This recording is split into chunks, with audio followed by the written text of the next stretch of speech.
Yo, what's going on, guys? Back again, Saturday night, just hanging out with my boy Robbie. How's it going, brother? It's going good, Dylan. How are you, buddy? Man, I'm doing great, dude. Like I was talking about, first guy in the chat, my boy Discovery Bay Comics, just got done. This man just killed it, dude. Just did an epic stream, 7 hours, dude. Brought the whole community together. It was, dude.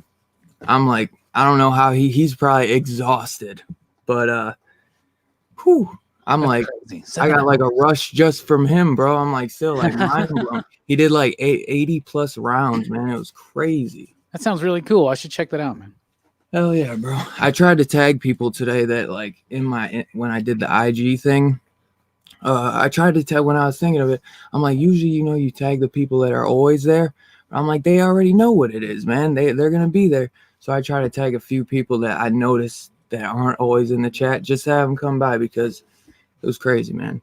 That sounds fun, dude. Yeah. But so how was your week, brother? It was good, I would say. Yeah, good week. Anything crazy happened? Nothing super crazy. Not that I'm aware of.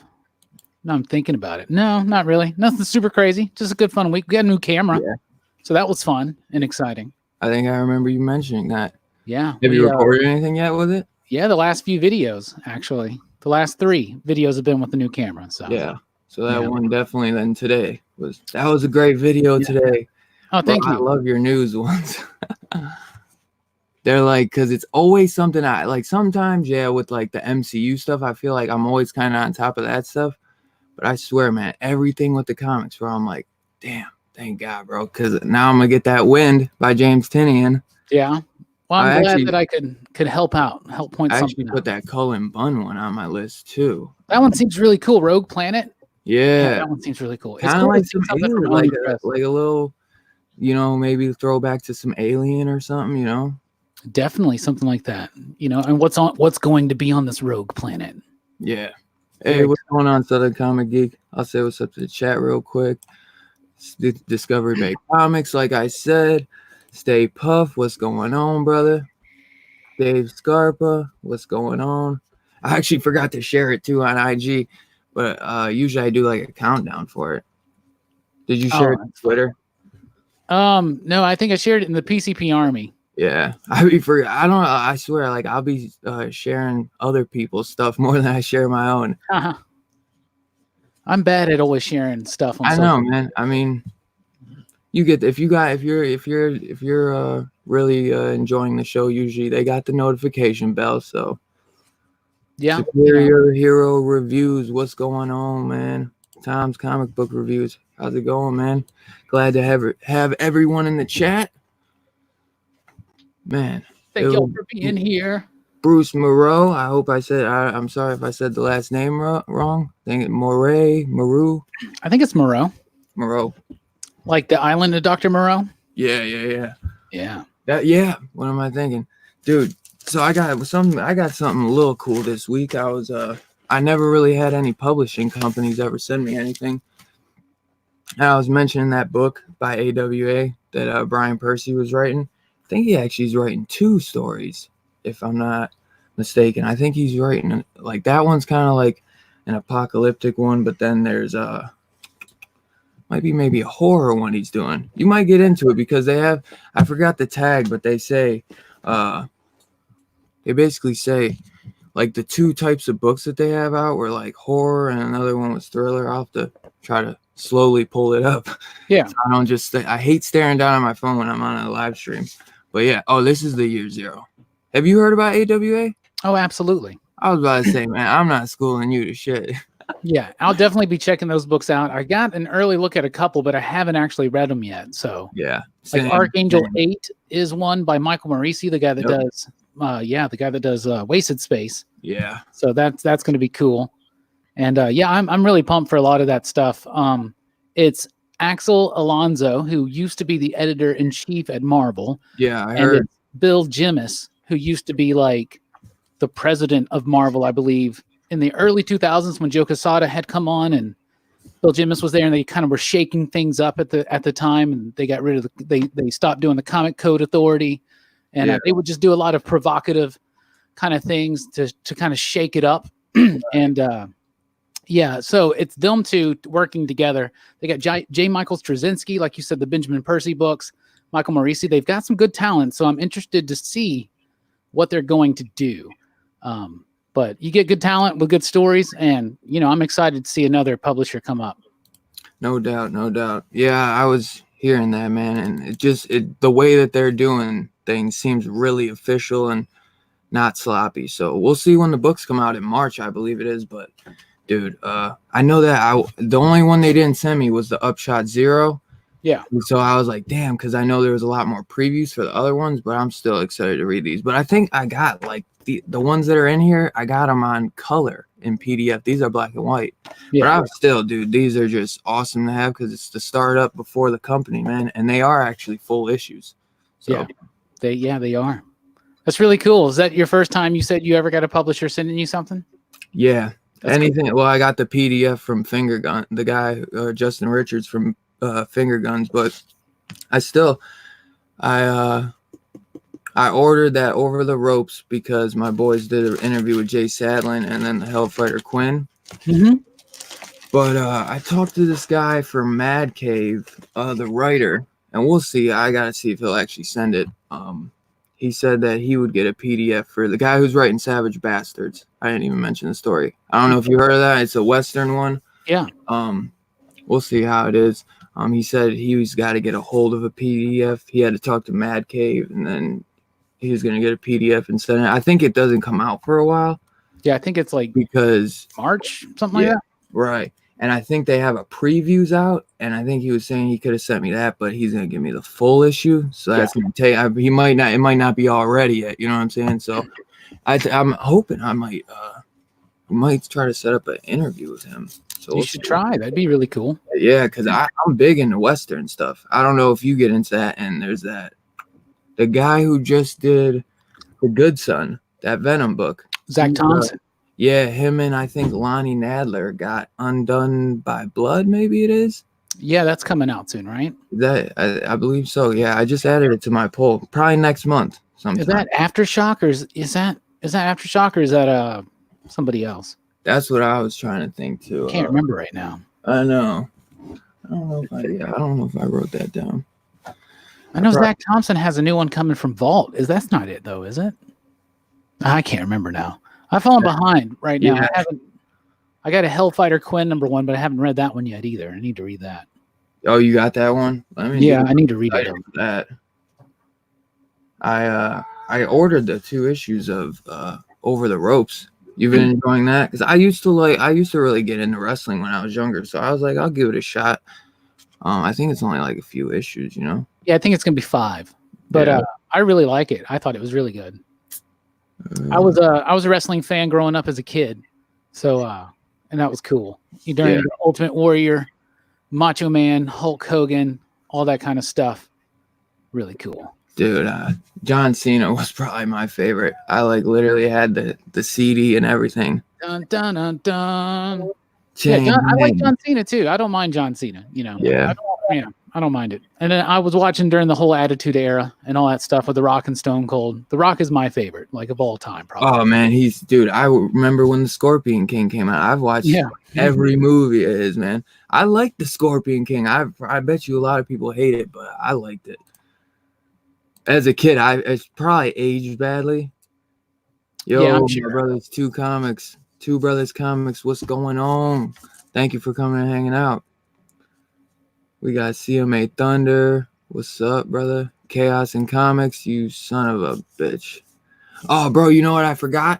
I figured out how to do my intro, and I didn't. I totally blew it. We could have played the intro. Oh, man. We'll do it for the outro, though. Remind me. Yeah, okay, I'll try.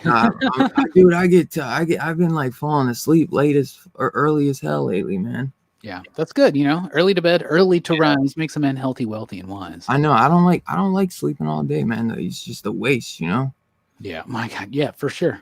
James Clark Artist, what's going on, brother? My boy right here, he did a painting for me. I'm about to get a frame and show it off on hopefully my next live stream I could show it. I just got to get a frame for it. Heck yeah. playing Mortal Kombat. That's what that Hellfighter Quinn is supposed to kind of be like. I heard like Mortal Kombat. Yeah, Mortal Kombat and like Highlander or something. I read in the previews. That sounds cool. That sounds really cool. I love Mortal Kombat. Did you play Mortal Kombat at all, Dylan? Oh yeah, I sadly I don't have the newest one. I had 10. I still got 10. I loved the movies when I was a kid. Yeah, loved them. The second one not so much. The first one was like the shit though. it was back then for sure. Yeah. I remember going back to school. Everybody was talking about it. I think it was my freshman year or something. Everybody was like, "Did you watch Mortal Kombat?" Yeah. Okay. I saw the whole school, man. Yeah, dude. It was always fun. I don't know if I knew too many kids that really liked it when I was growing up. I feel like I don't know, but I have both of them on DVD. I tried to watch them. Yeah. We watched Mortal Kombat not too long ago. It was one of those PCP Army audience poll things. Occasionally we'll like put up a poll and be like, choose the movie that we're going to watch and review. And Mortal Kombat won. It was all 90s video games movies. Yeah. And, man, it does not hold up. It does not hold up very well at all. The soundtrack holds up though. The soundtrack. Yes, it does. Dude, that soundtrack is the shit. Yeah, it was. Dun dun dun dun dun dun dun. It's good stuff. You know, it's fun to revisit those cheesy old ones. You know, they may not always hold up, but you'll always have that memory, and it'll always spark that memory, right? That's what I think. I really like the Street Fighter movie from when I was a kid. What's that? No, my Wi-Fi has been acting up every now and again today.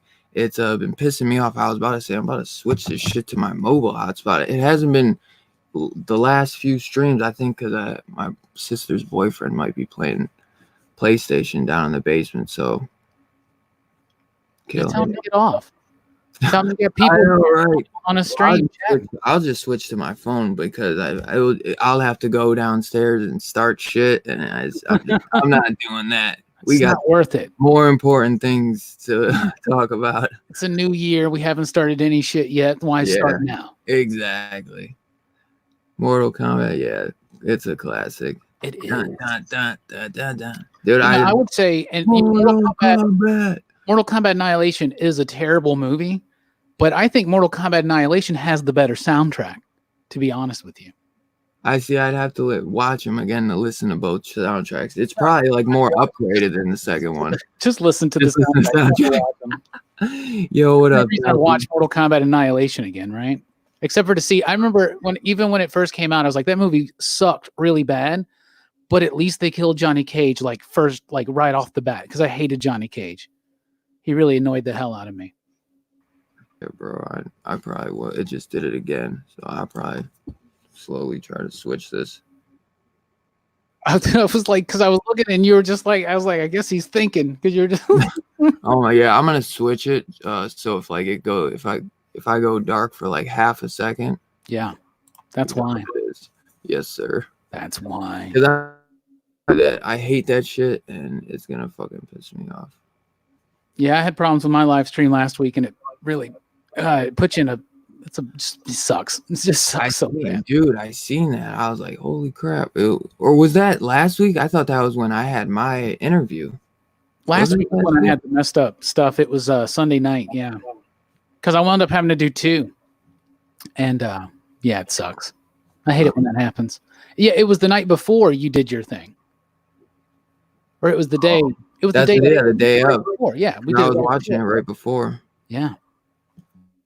Yeah, it was Sunday. Dylan's like the Flash. He's just like skirting all around. Seriously. Did you watch the Crisis on Infinite Earth thing? I've watched the first 3 episodes. I haven't watched the 4. I've seen the clip of the Barry Allen Flash. Yeah. But did you watch episode 4? I didn't watch any of it. Yeah, it's you know, that's all I've seen like a couple seasons of the Flash. I think I've seen the most of the Arrow, and that dude, I totally that shit just got fucking old, bro. Yeah, they all got very old quickly. Yeah, there's just so many episodes, and I don't know. I guess like it is like maybe character growth and stuff, but it's just like, yo, I want to see like more. I've It's watched a also few episodes. CW. Yeah, CW is kind of marketed towards teens. Yeah. So. But it ain't like Smallville, dude. See, Smallville, I could watch, and I've rewatched it like a few years ago, and it still holds up. But this, Really? I can't mess with. I don't know, dude. I like it. That's cool. You know, you don't like it? No, but I mean that's fine. You can like it. I'm not going to hate you for it. No doubt, bro. We all got our opinions. That's why I we're know, here to talk. I know plenty of people that love that show, and I love shows that people hate. One of my favorite shows ever was Lost, and people all the time bash me for that. I'll tell you, dude.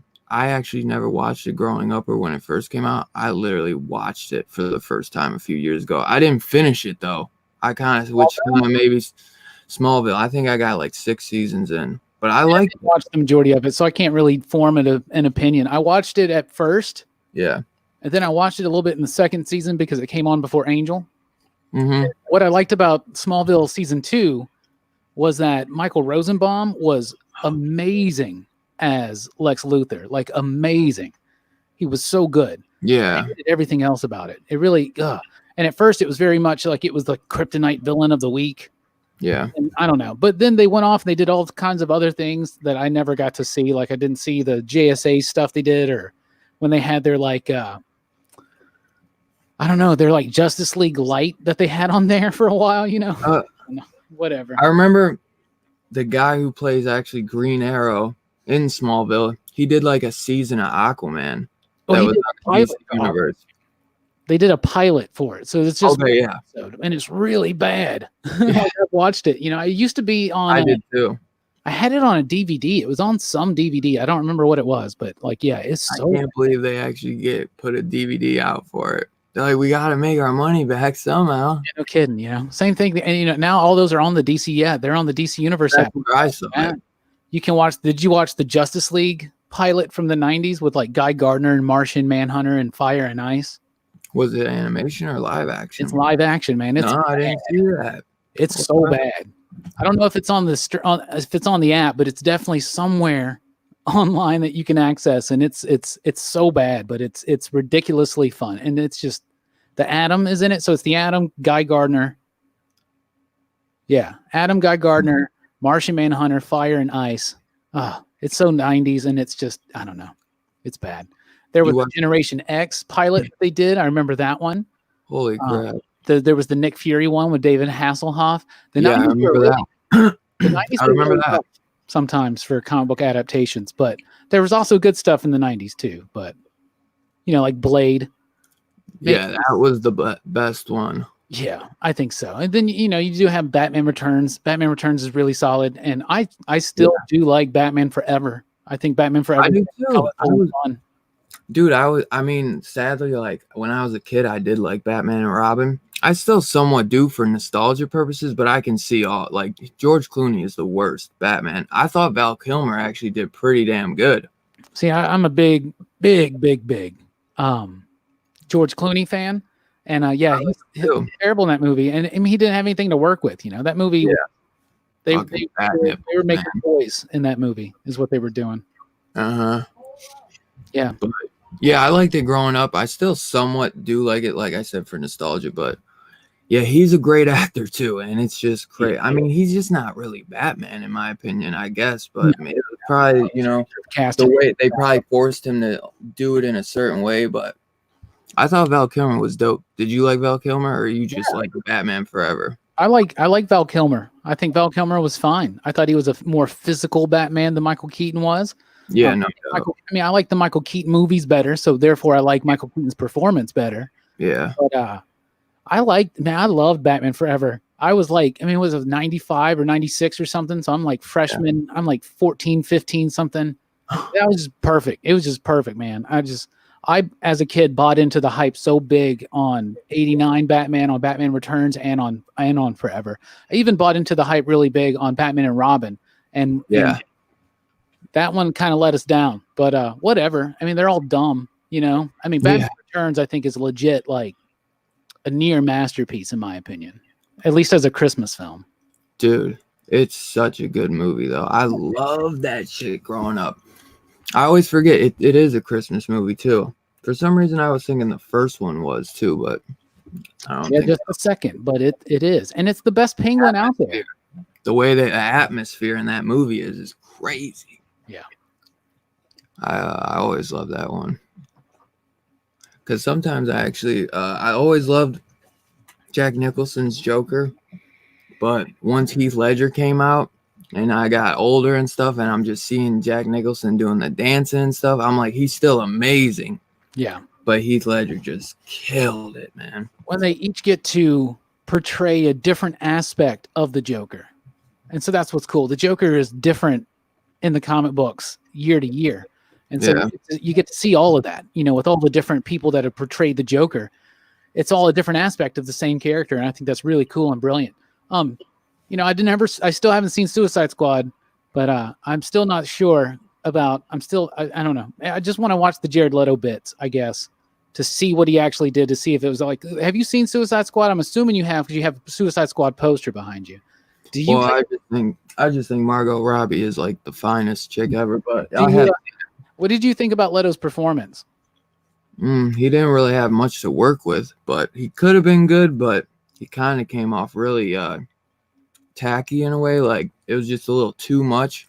Yeah, it was more kind of like animation style though. The way he went for it, it was just kind of like the gangster pimp thing was just a little too much.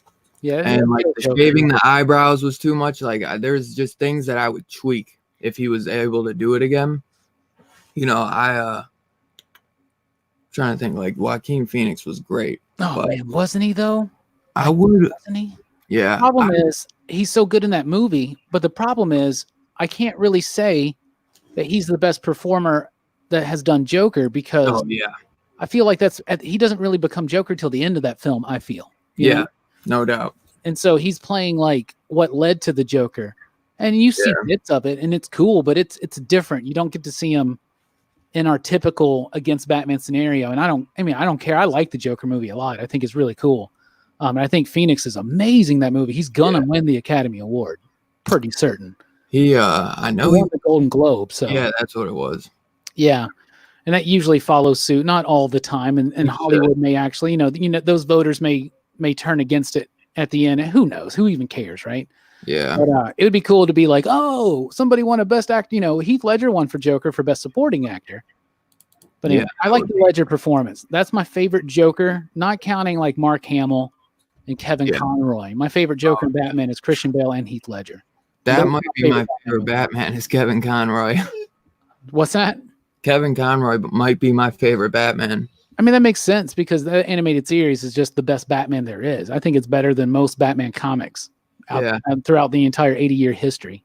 So if you watch that Heroes in Crisis, oh my God, it's kind of hysterical to see Kevin Costner because they totally, excuse me, man. They give him the suit.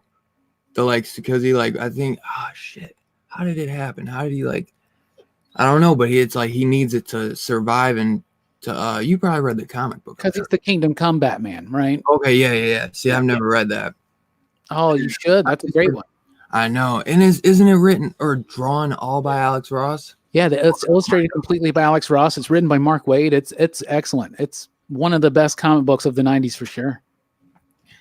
Yeah, I'm a big Alex Ross guy, so I gotta definitely check that out. Yeah, man. Have you ever read Marvels? Nope. Yeah. There you go. You got to read Marvels. You got to read Kingdom Come. I actually, you know what? You have homework, Dylan. I know, dude, a lot. I think I picked up the trade at my comic book shop and I flipped through it, and it was like when I first got into it. So I was looking, I was like, this is a weird style of drawing. So I put it down. I almost thought on it, to be honest. I kind of felt like I didn't like the style. And it's crazy because he's my favorite cover artist now. Now that I've learned and stuff, you know what I'm saying? I just flipped through it and I was just like, oh, this is a weird style for comic books because it's so realistic. So I was just like, dude, now I would love to read that shit. Yeah, it's a good one. Yeah. Morbius was supposed to be the villain in the second one, but they had copyright issues apparently. Marv Wolfman contended the idea that he didn't own the copyright to Blade or something like that. Him and Gene Colan. Yeah. And I heard that the rumors were that they kind of got cold feet and went away from that. But I have the novelization of the Blade movie. Yeah. And it's Morbius at the end when the vampire he sees at the very, very end. That's actually Morbius in the book. Yeah. So that means it was Morbius in the original screenplay. So that's interesting, isn't it? They changed directors. I see. Okay. I think I heard that. I didn't know. I for sure heard that. I thought I heard that there was an actual deleted scene filmed. Yes. And maybe it's Morbius, you know? Yeah. That's the thing. It's like you really can't tell. Yo, No, what up, no, you're right. It's the deleted scene that's supposed to be Morbius because it's some dude that looks and it may be Morbius. That deleted scene's like on the DVD and Blu-ray or whatever. That's that. In the book, it's Whistler at the end. That's what it is. In the book, it's the Whistler is the vampire at the end. That's what it is. Yeah. Yeah. So they almost let the idea that Whistler survived out at the end of Blade. Yo, well, enjoy your sushi, Brett. Thanks for coming, sneaking off and hanging out. Hey, Brett. Sushi's good. I'm jealous.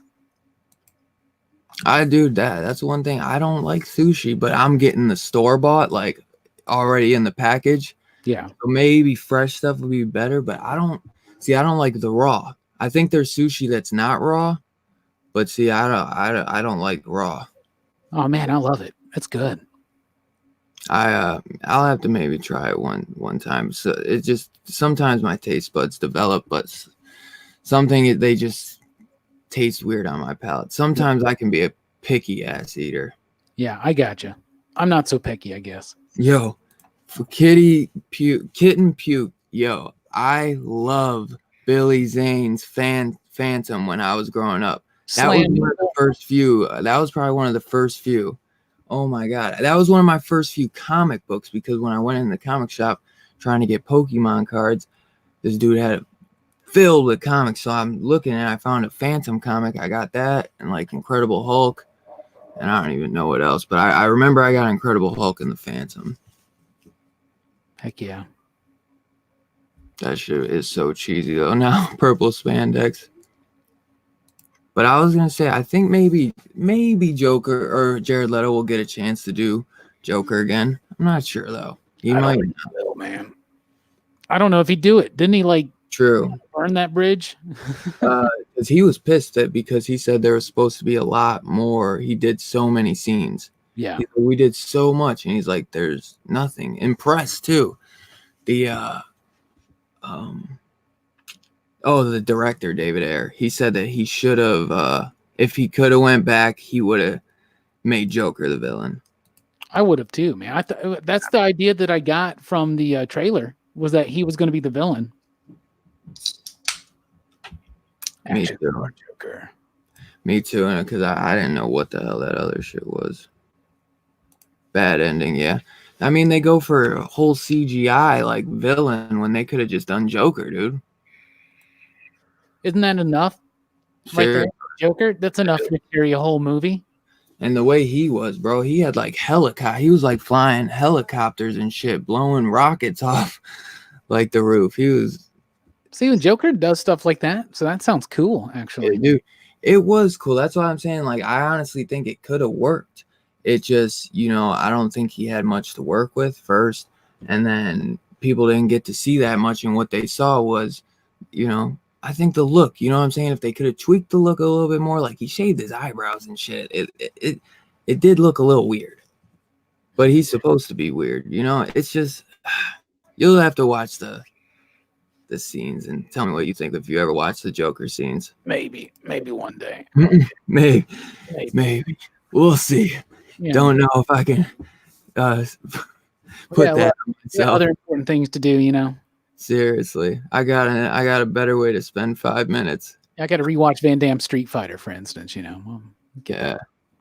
Yo, so what you think of Morbius? We'll see. The trailer didn't really impress me that much. Will he redeem himself as somebody Southern Comic Geek asked? Well, I think that Jared Leto is really good. He is. I think he's very talented, and so I don't think that's a problem. I mean, it's just you can't always. I don't know.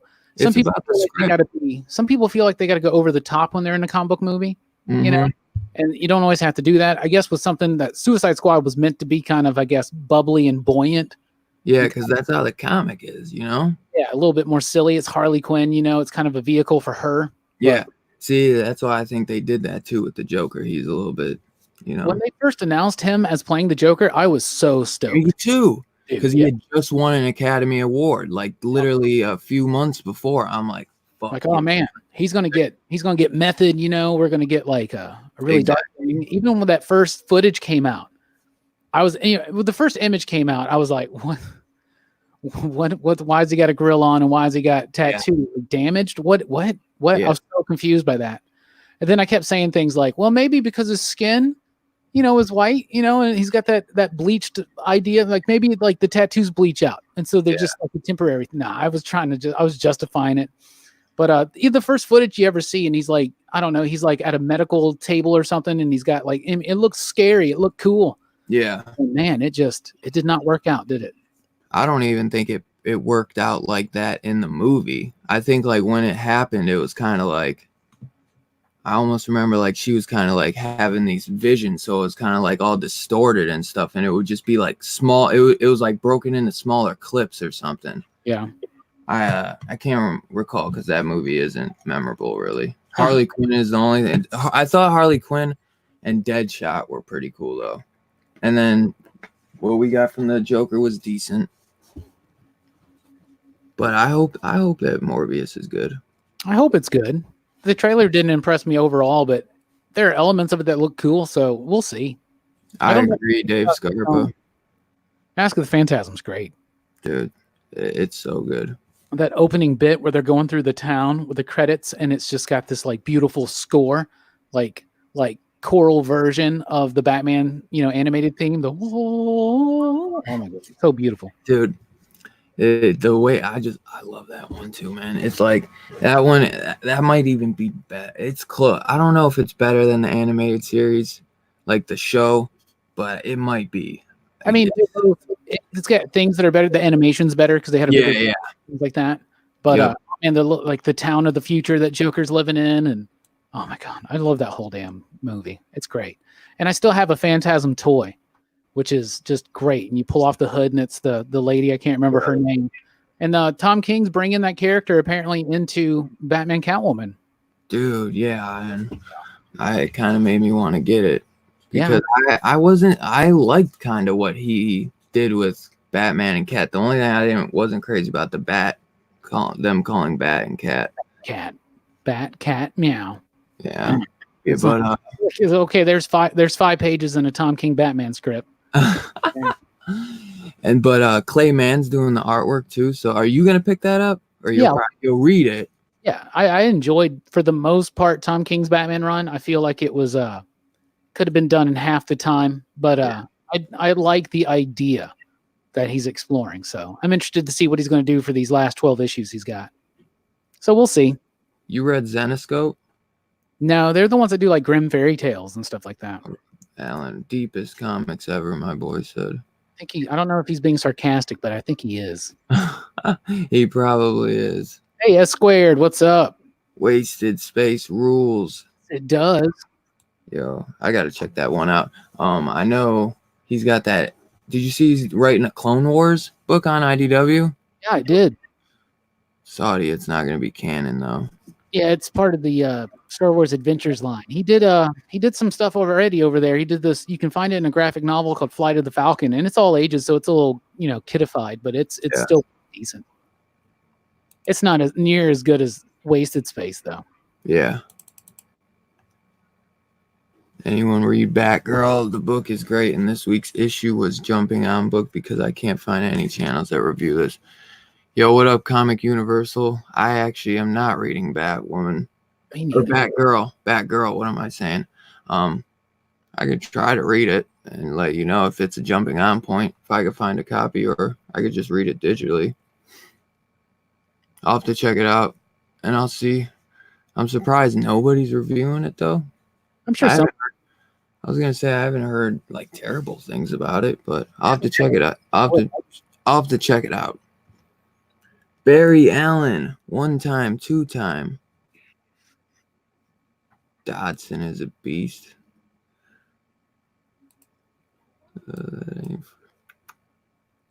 Jared Leto ain't coming back. Yeah, probably not. Oh, no way. He's pissed, but you got Margot Robbie. Yeah, I'm cool with that. We'll see. I'm sure that if they introduce Joker into this new Batman stuff, pretty sure it's going to be somebody different. Oh, yeah. Wonder who, though. What are you thinking about that? Oh, I have no idea. I'm excited for Robert Pattinson.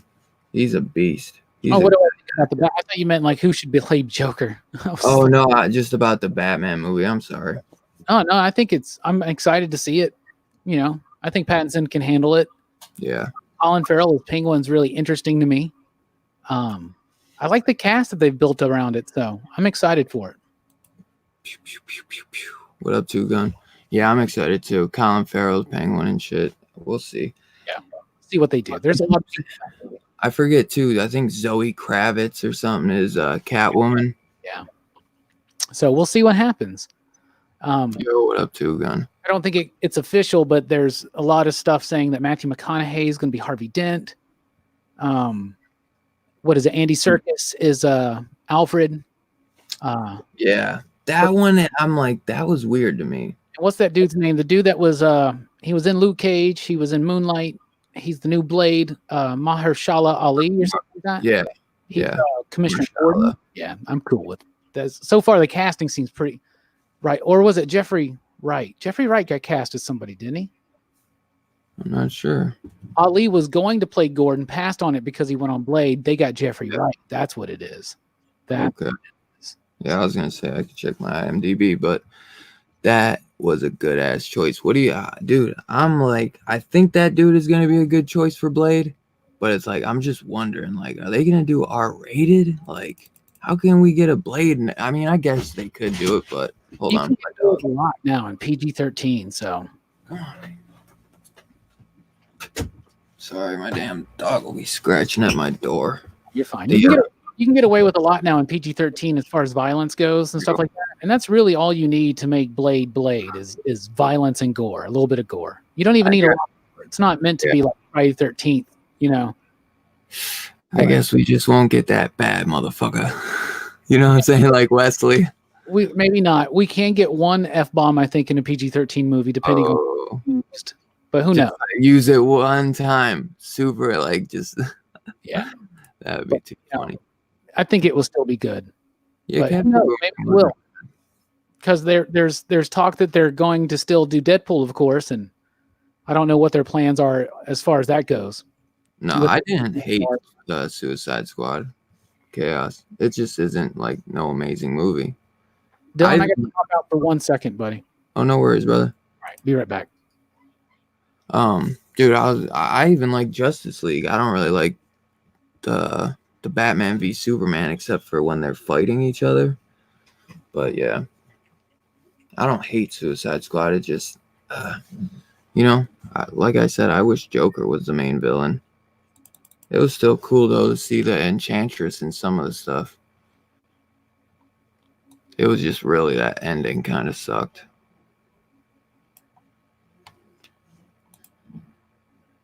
Yeah, I saw Batman Ninja. It was awesome. I really liked it. It was like, I don't know, man. That shit was actually pretty crazy. Really enjoyed that, though.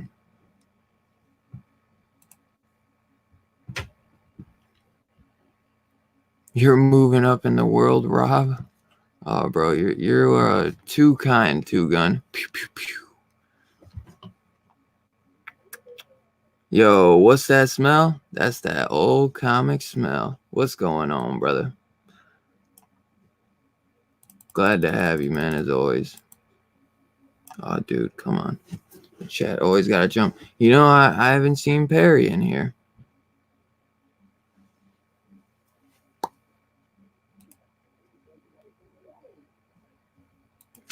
You are trolling.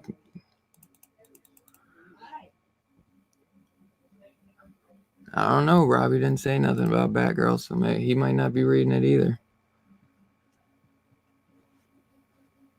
Yeah, that would be sick. That's what I want, is to get him as a actual detective. Family Tree yet again. Lemire came with a great story, and Phil Hester is killing it. S Squared, nice. I'll have to check that out in the trade. I heard some good things about Family Tree. Yeah, you're crazy. You are hollering, bro. Just found that comic Uno reviews the book Batgirl. I mean, Yeah, somebody's doing Batgirl. There you go. so Folklords number 3 was dope as fuck, as was the conclusion for Once and Future. Yes, Yeah. it was Kitten Puke. You're not lying. Have you read either of those, Dylan? I've read the first 2 issues of Folklords, but I haven't read the third yet, and I gotta read Once and Future. I missed out on it, and I'm salty, but I got it on my list to read, so I'll be able to read it digital at least. Yeah, I watched your video, and I didn't think that you had mentioned it. So no, I wish, because I actually am a fan of King Arthur stuff, but I was always so late to all these indie titles, man. And then by the time I could try to order them, it was too late, you know. But I could have got that, you know. What do they do? 7 printings. Yeah, right. They did a lot. I was kind of nervous though that I wouldn't be able to get all the issues. Then I would have to like just do a bunch of hunting. So, well, just make sure you can get. I'm sure they'll have the trade out because the book starts back in March, and I'm sure you get caught up on it. Yeah, no doubt. I definitely want to catch up on it because it's got that second series. My 2 favorite YouTubers in one spot. Oh, bro. Thank you, D-Mets. Thanks for coming and hanging. That is absolutely awesome of you. That's a little bit. Let's send that to my email, bro, so I could show it to the whole chat. Take a picture and tag them on Twitter. I'm sure they'll share it. Oh my god. I really hope that Wesley gets a chance to appear in Blade. Oh man, totally. That's your cameo in Blade, right? You got to do that cameo. Seriously. You got to. Hey, I always said, though, that they should do an old man Blade. That would be cool. I would be cool with that. It could just basically be I Am Legend, but with Blade. And I would be cool. That would be dope. I don't even think the first 2, maybe the third had boobs, but I don't think any of the Blade movies had boobs. Just no, I don't think so. No, they just had like better. They had a Blade lot of 1 or 2. They had a what? Go ahead. What are you gonna say? And I'll ask. I was. What was I gonna say? They had a lot of hard cursing in that movie, and like that. So and especially in the '90s, people were they were trying to project more of a family-friendly vibe, even in R-rated things at times, at least in my estimation. And the Blade it's got some stuff in it that makes it a hard R, but not by today's standards. You know what I'm saying? Yeah. The which one do you like better, 1 or 2? Because I already know the answer is not 3. No. I don't even 3, man. That's terrible. I don't like that one either. I actually like 2 better. I think 2's a better movie. But there's something really special about 1. Yeah. So 1 is almost. I think 2 is better, but 1's my favorite just because. It's just. I mean, they're both just great, you know, and it's hard to choose. I think 2 is better, but I like 1 more because 1 has more connotations to me in my life. The soundtrack to Blade is still one of my favorite things ever. It is dope. I love that stuff. It's got like half is like techno fancy stuff, and half is like hip hop, and it's got Gangstar, it's got KRS-One, it's got Mystical. It's so. I just love the first one so much. So many memories, so many awesome things. But I think the second one's a better one. I love Deacon Frost in the first one. That's what I was kind of. Even Dorff is awesome in that movie. So good. Yeah. I literally watch him in almost anything he does just because of that. He was in. Funny thing is, Deacon Frost was in True Detective season 3 with Mahershala Ali. Yeah, right. There you go. Now he's on a new show, and I saw it, and I like Steven Dorff. You know. Yeah. And I haven't watched it yet, but I see it's a Fox show, and I'm like, I don't think it's going to be good. I just don't trust network shows, man. I know. I hear you. I looked at the ratings. I was like, oh, maybe it'll be good because it's Steven Dorff. I looked at the ratings and I think it was at like a 5 or something. It seems like Like then my hopes went down. My excitement went down for it. But I'm glad Steven's getting work. You know what I'm saying? Yeah. It seemed like it went dry there for a second. I didn't see much of him around. Yeah. But maybe I was looking in the wrong spots, you know? Are you a Star Trek guy at all, Dylan? Do you like Star Trek? I watched this. Who was it? Is it Abrams or Snyder that did the Star Trek? I've watched those. Abrams did those movies, yeah, the first 2 of the newer ones. I saw Galaxy Quest with Tim Allen. Close to My grandpa always loved it, but he always had the old, like the really slow stuff, I feel like. Mm-hmm. I don't know. I just never got into it, but I actually do want to go back and watch some of it. Some of it's all right. Yeah, you'll have to tell me the stuff to sift through. Yeah, I could definitely send you the best episodes to watch. Yeah. But the new Picard show started, and I want to see it, actually. I love it so much, homie. I love it. So you got to know continuity and stuff? I don't know, because, I've been a Star Trek fan my entire life, pretty much. So I've never not had the backstory in my head. Right. So I don't know how it would come across. I think it's still well done. So I think it would still be enjoyable. But like things like the very end of the show, the very, very last thing you see, you'd be like, what's the big deal? Yeah. And we're like, what? We're like crazy. I'm such a Trek fan. I got these, so this week I get in, I'm part of this Star Trek book club, right? And it's from Eagle Moss, and it's all Star Trek comic books ever will be printed in this hardcover collection that has like a battle scene with all the ships on the spines, right? Isn't that whole bookshelf behind you Star Trek? Yeah, those are actual novels. This whole shelf right here is Star Trek novels, and that whole shelf over there, and there's a tiny shelf that's right there that's filled with Star Trek novels too. And there's a box filled with Star Trek. I have everything Star Trek that you possibly can have. Well, I don't have a lot of the toys. I used to have more. I got rid of some, but I do have some toys. I got like all the DS9 figures from the 90s, the Playmate stuff. But dude, I have every Star Trek novel pretty much published from the beginning in 1969. I have the very first one right there. Yeah. And I have every single one all the way through at least like 2004 or 2005. And then you just, yeah. But the ones I prize the most are my next gen ones. But these are those hardcovers. They're actually really cool. I'm on volume 39 now. I like the logo, how the logo looks on them too. They're really cool, and they collect everything, all the Marvel stuff, all the DC stuff, all the IDW stuff, all of the Gold Key stuff, like the old school stuff, everything. It's not in order or nothing, but it's really cool. So they have a whole bunch of different sets. Like they got this Star Trek one, and they got like a Batman-centric graphic novel line. They got a DC, and then they do those little statues, like they do Marvel and DC and Harry Potter and all Doctor Who, all kinds of crazy stuff. But I just wanted, just got these in today. And they all, when you put them together, make this badass scene. See, there's a little snippet of it. Anyway. That's dope. I love when books do that. I think it's dope. It is. I forget there was something that's my Dragon Ball Z like box set. They come together to make a picture. What's the name of that comic club, Robbie? It's Eagle Moss. Star Trek graphic novel collection. I get 2 a month, I believe. Maybe it's 4. I think I get 2 a month. And then they do special ones every once in a while. It's just one of those sucker things. So like one time, like a year ago, I made a decision. Hey man, yeah, I want every single graphic novel for Star Trek. Sure. And then I clicked it and and here we go. And I've fallen so far behind on reading them. I'm only up to volume 11 reading it, and that was volume 38 and 39. So I got a lot more to. Damn. Are novels hard for you to read, like when you got so many comics that you're reading always? Like novels? Yeah.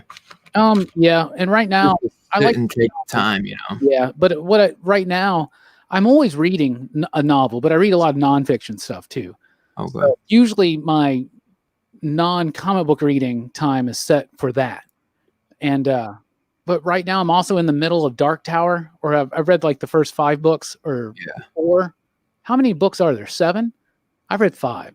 Oh, I thought there were 6. I could be wrong. It might be 7. Last one I read was Wolves of the Callous. I got Song of Susanna, and I've got The Dark Tower. Maybe there's only 6.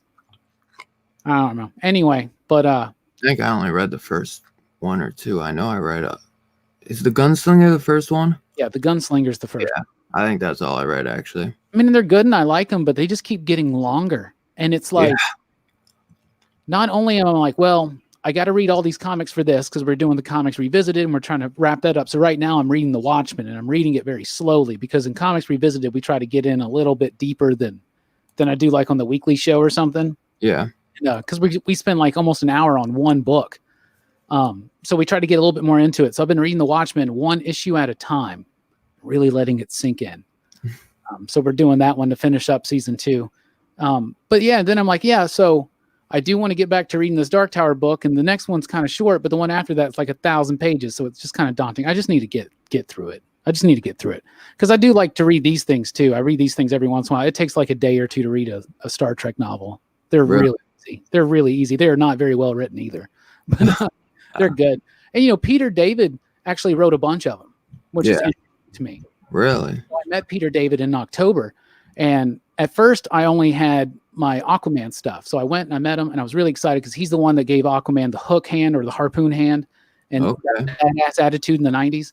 And so I went to him and I was like, dude, Aquaman's my favorite DC superhero. This is when I fell in love with him. Your run is so good. And he just looked at me. He's like, thanks. And he signed it and gave it back. And I was kind of like, whatever, right? Yeah. I went back later that day with my Star Trek novels that he has written. Yeah. And he talked to me about Star Trek for like 20 minutes. Damn. It's like he was more passionate about his Star Trek novel work than he was his comic book work. I don't know. But I did see him talk with a lot of people about Hulk. I don't know. Maybe he just thinks his Aquaman run's kind of silly. Or maybe he was just, had to go to the bathroom or something. Yeah. Maybe you were the 100th person that day that told him that or something. Yeah, but nobody's there with Star Trek novels. You know what I'm saying? Yeah. I was the only one. I had like a stack of them, dude. I was like... You ever read any of the Star Wars novels or just Trek? No, I've never read any of the Star Wars novels. This actually came up in conversation at work today. One of the cats that works with me asked me, he's like, have you ever read, because everybody knows I have this insane Star Trek novel collection. And they were like, have you ever read any Star Wars stuff? I was like, well, I got one. It's some Yoda one. And he goes, you got Yoda Dark Rendezvous? And I was like, I don't know. I guess. And we looked it up and it was the one. I was like, how did you know? And he's like, apparently that's the Yoda Star Wars book to get. So I do have that. And so I found it like a thrift store one day or something. Damn. And you can find cheap old pocket books at thrift stores for like pennies, Dylan. And I love doing stuff like that. I gotta go check some out. Yeah, they're fun stuff. But I guess I need to read that. But apparently that one's supposed to be known. I don't know. Really? Yeah, but Peter David's Star Trek stuff is amazing. He's got this whole like book line. It's called New Frontier, and it's like a completely different crew, a completely different story. It was almost like as if it was going to be a new show, but not a show, just a novel series. But they're good. Like they're Rogue One or something. Yeah, something like that. Because Star Wars did that. They really expanded on that universe, right? Yeah. And the cool thing about the Star Trek novels is that for the most part, they're canon. Oh, really? For the most part, there's things here and there. Like I know that William Shatner co-wrote one because he didn't like the way that his character died in Generations, so he rewrote, or he wrote a novel with someone where Kirk at the end of Generations just goes through that thing, and he gave him a more appropriate death to him, things like that. There's a lot of silliness in them, but for the most part, they're just like average episodes of the shows, and some of them are really cool, but they're not very terribly well written for the most part. Oh, so each book is like an episode? Yeah, pretty much. It's its own story, and you know how Star Trek episodes will have each episode will have different characters, new characters that you'll never see again sometimes. Yeah. So they all get to do something. Nice. But it's one of those Star Trek novels. I think it might be one of the ones that Shatner wrote. I think it might be that one I was talking about where Kirk dies again. But they make a connection to the V'ger from Star Trek: The Motion Picture to the Borg or something like that. And that's kind of fascinating to me. I Why don't you think all Star Wars books are canon, Chaos. No, they're not canon. That's why they rebranded them with the Legends tag. not any of them? Oh, I thought there might have been some that Some were. of them are now, but like when Disney bought Lucasfilm, they basically said the only things that's canon from this point forward are right now are the movies and the Clone Wars animated series, and not the original Clone Wars, like the newer, the one that went longer. Yeah. But I don't know. I'm not an expert on the Star Wars stuff. I don't take it too seriously. It's not like it's Star Trek. Yeah. I was gonna say, why'd you keep reading your Star Wars novels? Old Comic Smell. You say you got a shit ton of them, but he stopped reading them 15 years ago. Trying to think. I wonder if that's when like the prequels came out or something. No, but I know people that really, really love all those books, and I've always wanted to check out some things like the Lando Calrissian Chronicles. I've heard those were fun. What is that, Dark Empire? Is that one or something, or was that a comic? Yeah. I've actually, no, that is not. I think it's like a set of 3 novels actually. Yeah, there's like Shadows of the Empire or something like that. So yeah. Because I've watched or I've listened to an audiobook. I have 1 or 2 Star Wars novels because I actually do really like them. I've had it since I was a kid. I might only have just 1, but I always like listening to the audiobooks before bed, like just kind of zone out and get into that headspace of Star Wars. But I just like listening to audiobooks, period. I like audiobooks. I'll like only want to read a book. You kind of get drowsy, so then I just stop. So then I only like read for like an hour. So sometimes I like the audiobooks because then I can kind of, fall asleep to them in a way. I like doing audiobook in the car. So anytime I'm driving, I got an audiobook playing, and over time it adds up and you get little chunks of information. And right. I mostly do, if I did fiction, that probably would be annoying. I got some fiction novels on my Audible, mostly like free ones that they offer out every month or something, and dramatizations and stuff, but I've never actually checked out any of them. But right now I'm listening to Fingerprints of the Gods by Graham Hancock. And it's about like ancient civilizations and weird like mysteries and archaeology and stuff like that. And it's a little outdated because it's from 95, but I've never actually read it. So I'm going to read that before I do Magicians. But you know who Graham Hancock is? You into any of that kind of alternative history type stuff? The name sounds familiar, but I'd have to look it up. I do like all type of history stuff like that, but it's probably you'll have to send me a link for it because that might be something I could get into because I do like crazy stuff like that. It's pretty cool. It's about like the mystery of things like the Maya and the Incans and the Aztecs and the ancient Egyptians and Sumerians, and how it all kind of paints the story that humanity may be like civilization may be older. There may be a lost civilization. Maybe this is where the rumors of Atlantis come from, and just it's like ancient crazy alien theories. Stuff. Yeah, that's why I like the History Channel stuff. Without the aliens, so it's actually more interesting to me. So yeah, because I don't really get into that one. I've had times where I got into it a little bit. As above, life got in the way, and it's always that one goofy guy. I don't know if this was about the Fingerprints of the Gods, but it's actually read by Graham Hancock, which makes it even better because he's British and he's got a really nice voice. Yeah, they're getting some cool people to do these audiobooks nowadays. I wish I had Audible because I think we were talking about that maybe. Because I was telling you that Cosmic Trigger's on there. Yep. I still got it written down because I was gonna say I want to check that one out still. First month of Audible. They got it on YouTube. First month of Audible's free. Yeah. You know what? I wanted to get. Have you seen that new Stephen King show on HBO, The Outsider? I haven't watched it yet. They dropped the first 2 episodes, the first Sunday. So there's 3 episodes out now. Maybe it might be better if you just wait for it to binge because it's one of those shows where you're just like it kind of reminds me of the first season of True Detective, but like in a Stephen King like horror aspect to it because there was kind of some horror aspects going down in season 1 of True Detective, but it's like a detective story. It's dope, man. It's dope. And I was listening to reviews and they were saying the book is awesome and the twist to what like who the outsider is, because I don't really want to spoil it for you, but Please don't. I don't even know the twist though, so I can't spoil that. I'm saying I just don't want to spoil the show for when you do watch it, you know. But we're big Stephen King fans here, as you know. So yeah, exactly. That's why I didn't know if you even heard about it, you know. Did you watch Castle Rock? Yeah, loved it. Did you I watch like the second season better. Really? Yeah. See, I did not like the second season. I didn't like the first season really. See, I liked it, but then I didn't.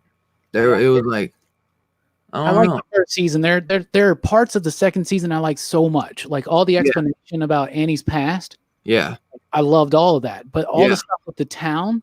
Yeah, I didn't like that. Boring to me. Tim Robbins' character, like I never cared about him or his family.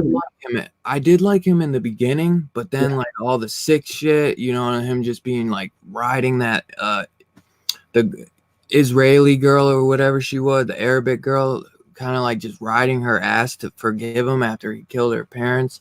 I just didn't really. Okay. Yeah. Yeah, but I thought it was just cool to see him in a Stephen King narrative because Shawshank, you know. Yeah. I just liked one so much better, but I did like the twists in Castle Rock season 2. Yeah. I would like to see that more fully explored. I just thought, I forget her name, but the girl who played Annie Wilkes was pretty damn good. She was amazing. The whole, why not just make it about her? I know. This other story going on. And it's felt stretched out to me. Like it just went way too long. That cult stuff was just too stupid. Like it should have, like, I thought they were going to do some vampire shit like Salem's Lot. Cause I was hearing people say they were taken from Salem's Lot.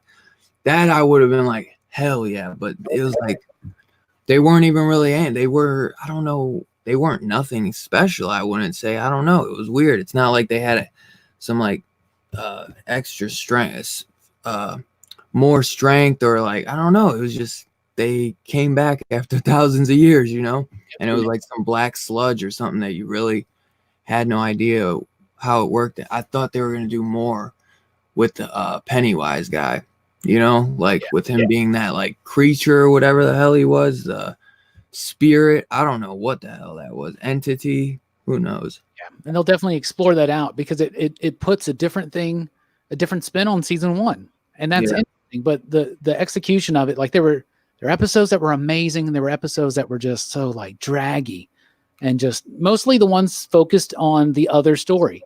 The Annie story was amazing to me, and I was really engaged in all of that. The rest of it was just so boring to me, except for the twisty parts. And I did like some of the bits. I mean, there's some cool conflict there that this dude felt bad because he was, you know, he killed these kids' mother, you know, when he's, you know, during the Somalian incident or whatever. I think it's the stuff that Black Hawk Down, the movie's based on. Okay. So it was like during the Clinton era, I think. And, you know, I like that idea, but it just didn't, there was nothing much outside of that. I don't know. But the Annie stuff was amazing. So good. Fraggle Rock is better than Castle Rock, I would say. By the way. What did you say? I said, one God Tank, what's up, said, Castle Rock, how about Fraggle Rock? And I said, Fraggle Rock is definitely better. Oh my God. Yeah. I thought that's what you said, and I had to like do a double take. I was like, did you? I didn't see the comments. So that must have been a very random thing to say. No, bro. I have Fraggle Rock stuff in my house because my brothers and stuff love that growing up. So it's kind of funny. I never expected to hear it on the channel. I didn't know there. I didn't even think about Star Trek audiobooks. You know, I started thinking about recollecting the Discovery books because I don't know. I thought about, you know, checking some of those out, but I got a lot to read because believe it or not, I haven't read all of my Star Trek novels. So okay, well, you got it. Oh, so many. I mean, that's normal, man. They always say like once you think you caught up to all the books you want to read, there's gonna be freaking 100 more out there that you can read. You know? No kidding. Never be caught up on your reading. Never. Battlestar Galactica.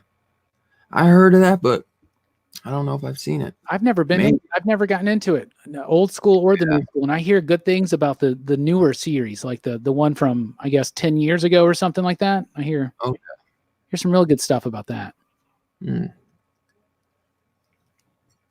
Did you ever check that Dracula out? Not yet. on Netflix? Not yet. I started watching His Dark Materials, which is the BBC HBO show or whatever that's based on Yeah, the series sounds with the Golden familiar. Compass on. I watched the first episode of that, and this week mostly I've been playing Tekken 3 with my lady and kicking her ass. Oh, okay. Yeah.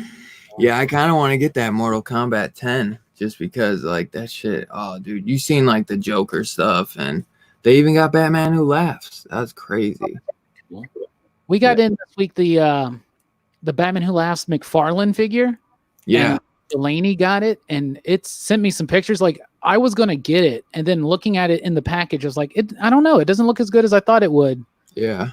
The images online looked really cool, and then Delaney opened it up and sent me pics, and it looks amazing. So I'm gonna try to get them on a stream in weeks. I just saw that would be sweet because I want to see how it looks. Because I just saw at Target today, I saw the Batman, not the animated series. Because I actually thought I was gonna like the animated series better, but I saw the regular Batman. That shit was so cool. It was wicked awesome. Even my dad. I mean, my dad likes Batman, and he usually he don't care about the figures and stuff. But he actually used to buy me the basketball McFarlane figures. Yeah. They kind of they were more statue-like, but posable and like dunking poses. Yeah. Dude, I had a whole wall of those. I was like, dude, look, McFarlane just got the license to do DC, and he was like, that's great. He's like, that's awesome. So he even thought the Batman was cool. So I was like, I might have to get that. $20 too. That's not too bad. Yeah, it's cheaper than DC figures have traditionally been over the last several years. So yeah, and then McFarlane knows how to make an action figure. That's a great company. It's a great toy company. And when Delaney showed me the pictures of it open, I immediately went back to work, and we had already sold out. So he's got those cool ass blades, assassin looking blades or whatever. It's crazy. But I do got the pop, so I guess that will have to do for now. And the pop, because I put them next to Pinhead, and it looks like they belong together. Oh my god, right. Yeah, they had the regular Superman and the Harley Quinn animated. The Harley Quinn animated was dope. Yeah, we only got in the Batman Who Laughs, the Nightwing, and the Batgirl, and they all look cool. And I bet the Batgirl and the Nightwing would look better out of package, like the Batgirl was really cool. There was a video McFarlane. I don't know if he opened them. He might have. I think he did. He had them all out of box, and they're all pretty damn cool. The only one I wasn't really crazy about was the upgraded Superman. I forget what it was called. Because they had the Hellbat suit, which that is badass. Is it the doomed Superman? Is it like the Doomsday Superman? Is that what it is? I don't know. It's like a metal suit, but he has a helmet on. Shoot, I forget the name of it, but it. I was looking at it again today, and that's a great looking figure. That's a great looking figure, man. Which one? Hellbat. That one looks. Yeah, because I was seeing. Because on McFarlane's video, it was the red kind of looked orange, and he's like, "Don't worry, it's a nice bright red." And I saw a better picture of it today, with a white background, and it was so cool, man. I would definitely get that one. Hey, what up, Rob? My boy, Rob Worst. Good to have you, brother. Thanks for hanging out, dude. Yeah. I don't know if they had Nightwing. I almost thought I saw Nightwing today, but I saw the regular Superman, and that's the one where he kind of there's a stand, so it looks like he's flying or floating. McFarlane does it good, does it right. I'm happy. I would be cool if he could get some Marvel too, but he's about to kill it with the DC stuff. He only got 2 years, I heard, on the contract, but they can renew it. Yeah, and they can produce a lot of figures. So I'm excited to see. I'd like to see a Luthor in his suit. That'd be cool. Yeah, white suit. No, in the mech suit. Oh, okay. Straight up from the 80s too, man. I would love that. That'd be cool. That would be cool. I was gonna say. At first, I thought maybe that was it. That was the one. But I don't think it is. Yeah, hold on. I'm seeing. I finally get. He did a Batmobile, but I wasn't crazy about that. Like the Build-A-Figure thing? Yeah, I found that. It's Unchained, Superman Unchained Armor. Okay, yeah, I never finished Unchained. That's the Snyder book, Snyder and Lee. Okay. Oh, that makes sense. Yeah. And then the bad dude, that thing, it's got wings that extend. Yeah, that thing is pretty crazy. And it's a big figure too for only 20. Yeah, I'm see the suit for Superman actually looks dope, but I'm not crazy about the wings or the helmet. Yeah. Choice, because that's not the most popular Superman book. I guess they just wanted to do something big and mechy for Superman too. To go with the Hellbat. Yeah. Yeah, but they shouldn't. They should have not. What do you like better though, the animated or the regular? I like them both for what they are. You know, the animated look is a cool look, and I like that. And I always like those toys from the 90s. Those were super badass. Those newer ones that the DC Collectibles did were cool. So these ones are going to be pretty sharp. They're going to be the most posable figures from like animated though that you're going to like. That's the only CW character. Weird. They'll do more over time. Yeah. That's probably why they did that, to let you know, Gotta do Arrow first. He started it. Somebody asked earlier, do you ever get into Supernatural? Me? Oh man. I love that show, man. 7 seasons, I think, of it. Yeah. And my thing with Supernatural is I think that it's got some of the best single episodes, right? They are amazing. The one where they wind up in the real world where they're actors. Yeah. Along with it is such a great episode. But we're in Hollywood and shit. I don't like the overall season stories. You know what I'm saying? Okay. Somebody always dies at the end of one season. Yeah. And then the next season they come back, and then they get into beef with the other people because they got a secret that they're holding, and then they all get crazy and they break up, and then they get back together, and it gets all sappy for a minute, and then at the end one of them dies, and then they start the whole thing over the next season. But I think Crowley and Cassio are amazing characters, and I really like them, and I like Sam and Dean. Like I said, I kind of like it, but man, going into it with so much ahead of you, it's hard to plow through it, because I think some of it's just really. I think the episodes are good, but I think the overall stories are weak. Mm. So it didn't. The last thing I ever watched was when all the angels fell to Earth, and then we started the season, and then we just kind of fell out of it, and that was years ago. And then since then, we were almost caught up, and now they've done like 8 more seasons. Well, now it's the last one. Yeah. The last season now. They're finally ending it. I like Dean, though. Dean's my jam, but Castiel is probably my favorite character. I think he's amazing. Yeah, he's funny. I love the brothers, though, man. The brothers are awesome. Yeah, they are. They're cool.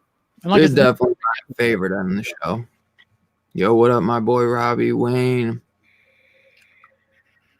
Yes, I am a Cleveland fan. I mean, I'm from Cleveland, so I rep my sport team, but we suck. I am not a Cleveland fan. Dallas Cowboys, right? For football, for sure, yeah. Yankees, Dallas, New York Yankees, Dallas Cowboys, LA Lakers, and I haven't settled on a hockey team ever in my life. So, and Auburn for college. War Eagle, baby. Yeah, I'm Ohio State Buckeyes. Oh, okay, that's fine. I guess. Trying to think. Why you go LA? You don't like Mavericks? No, I don't. My teams aren't by city. I think so I'm more of a baseball fan than anything else. And so I became a Yankees fan because I grew up loving and hearing stories about Lou Gehrig and Joe DiMaggio and, of course, Babe Ruth and Mickey Mantle and just great players, right? Reggie Jackson, Whitey Ford, Yogi Berra. And so I just was obsessed with the Yankees. And I like the Braves too. But, I mean, the Yankees are like my number one favorite. And then down here, college football is a big thing, and it's Auburn or it's Alabama. And I'm an Auburn fan. Most of my family are Auburn fans, and that's just how it's always been for us. So that's that. As far as football, I remember in the 90s loving the Cowboys. Of course, they were winning a lot. And I remember loving the Lakers because I was a big Magic Johnson fan. Yeah. So, and it seems like I like the teams that were winning a lot in the 90s when I was like a teenager. So but the good thing is I stuck with them. So, but that's how that came about. Plus, the Cowboys are just America's team, you know? Yeah. I liked my teams growing up too. I've switched teams. Like I loved the Chargers when San Diego Chargers when LaDainian Tomlinson was the running back. Yeah. That dude was a beast. Yeah. Because I was like playing running back at the school team and stuff. So then I was just all into the best running backs. But I always liked Dallas. Like Emmitt Smith was a beast. Yeah, right? Emmitt Smith, Troy. Yeah. Even the 49ers, Montana, Jerry Rice. Yeah. 49ers. And see, that was the thing too. Like me and my stepdad used to watch football back in the day, and a lot, the Niners would play the Cowboys, and it would be like a rivalry, right? And I always chose the Cowboys. I was just going against them, but so I stuck with it. It has not been easy to be a Cowboys fan since I was a teenager, though. I will say that. And it's relatively decently easy to be a Yankees fan, but it hasn't been easy to be a Lakers fan again until this year. So that's kind of cool. Lakers are kind of killing it right now. Anthony Davis is a beast, man, and LeBron is playing the level of basketball right now that most people don't even get to reach in their 20s. You know what I'm saying? So LeBron is. Watch. I mean, you're in Cleveland. I mean, no doubt. There you go. He made your basketball team a household name. Oh yeah. Oh yeah. For like a couple years though, but I hate him now. And then what's crazy is that, so I was a Lakers fan, and then the drama between Kobe and Shaq happened. Do you remember that? You're right. Yep. So Shaq got out from LA, right? Yep. That pissed me off, and so I disavowed myself of the Lakers. Yeah. I'll be a fan, right? And then I fell in love with Dwayne Wade. Yeah. Dwayne Wade was such an amazing player. That year they won the finals against Dallas Mavericks. Yep. My buddy who I used to rap with, my buddy Kevin is from South Florida. So he was a Heat fan already. And so we got to enjoy it together, and it was a bonding experience. But then I was a solid Heat fan. And then the LeBron thing happened and all that stuff. And so that was a nice fun run there. And then I decided, I was like, okay, I can start liking the Lakers again now because Kobe was ending his career. And so I went a little bit more back towards them, and then it was just miserable for a few years there. But now the Lakers and the Heat are pretty good. The Heat are decent right now, but the Lakers are on fire. My homie Strickland is a Knicks fan. Poor guy. Yeah, they've been not doing good for a while now. Yeah. Actually, I stopped watching once LeBron left. I stopped watching basketball. Yeah, it's not going so well over there in Cleveland right now. I see the highlights and everything because I'm addicted to sports media coverage. I love ESPN, but I'm starting to like Fox stuff more because they got a lot of good talent. They've been sniping it up over the last few years, and I'm a big fan of Undisputed with Shannon and Skip. I love that show. So I always like watching the Fox Sport. Before ESPN, I usually watch the Fox Sports. I just like those guys better. I do like Get Up though. Like what I'll do is I'll usually watch Undisputed on YouTube on the replays, or on my app. I'll just watch the replays. But if I'm out in the morning, like at the gym or something, I'll watch Get Up because I like Greeny. Because I used to be addicted to ESPN radio. Yeah, that was in the days of the Dan Patrick Show, which is still out, but it's not on ESPN anymore. So I was always a big Dan Patrick fan, and I liked Colin Cowherd, and he's over at Fox now. I like Scott Van Pelt. In fact, my Twitter handle is kind of an homage to him just a little bit because I think his Twitter handle is like the real SVP. So I was like, well, I'm going to be the Rockin' Robbie. So, but whatever. I love sports media. I think it's amazing. And my favorites, Joe Morgan and John Miller used to do Sunday Night Baseball on ESPN. They did it for like 20 years or something. And I love them so much. Baseball is my favorite, though. You like baseball at all? Yeah. Basketball right? has always been my favorite, but I love baseball too. We almost got a title too when LeBron was one of the years we went to the championship. Yeah. I don't think we won it though. We might have. I think we did actually win it that year because I was like, holy crap, imagine that we haven't won a championship in like 100 years. And then if we could have got it the same year, the Indians would have got it the same year as the Cavs. I was like, holy shit. Didn't happen. We got robbed, bro, by Chicago. Crazy. Yo, what up, Brian? Good to see you, brother. Thanks for making it. Dude. At least you didn't get cheated out of your chance by the damn Astros. Dude. I'm so happy that got dealt with in a very severe manner. But that's just coming from a disgruntled Yankees fan. I knew something was fishy with that game. I knew something was fishy with those games, man. Whoa, what happened? What happened? I feel like recollect. The Astros in the 2017 postseason and in the regular season, they had a camera set up in center field that would pick up the signals from the catcher. And they had a monitor in their dugout. And so the teams would figure out the signals, and then they would like bang on a trash can to let the batter know what was coming. Damn. And you can feel fine, because that's the thing. Like if you're in the right position, you can see it, you can keep it in your head, that's fine, but you're not allowed to use electronic equipment. It's the stuff that was in the NFL about the Patriots, because Bill Belichick is, a cheater. Bill Belichick is what I've heard he's been called. But yeah, I mean, cheating is part of sports, but it happens. You said that was 2018 too? 2017 was what they got in trouble for. I think they were suspected of it. And so what happened was they suspended the manager and the general manager for a year. They fined the club $5 million. $5 million. And they took away their first and second round draft picks for 2 years. And so then the Astros fired the coach and the GM. Yeah. Alex Cora, who was the bench coach, and apparently it was his idea. Rumors saying that the players struck a deal for immunity. So none of the players were getting in trouble. Yeah. But Alex Cora was now the manager of the Red Sox, and he's under investigation for some stuff with the Red Sox about cheating using electronic devices. So the Red Sox fired him, got rid of him. So, yeah, that's what happens.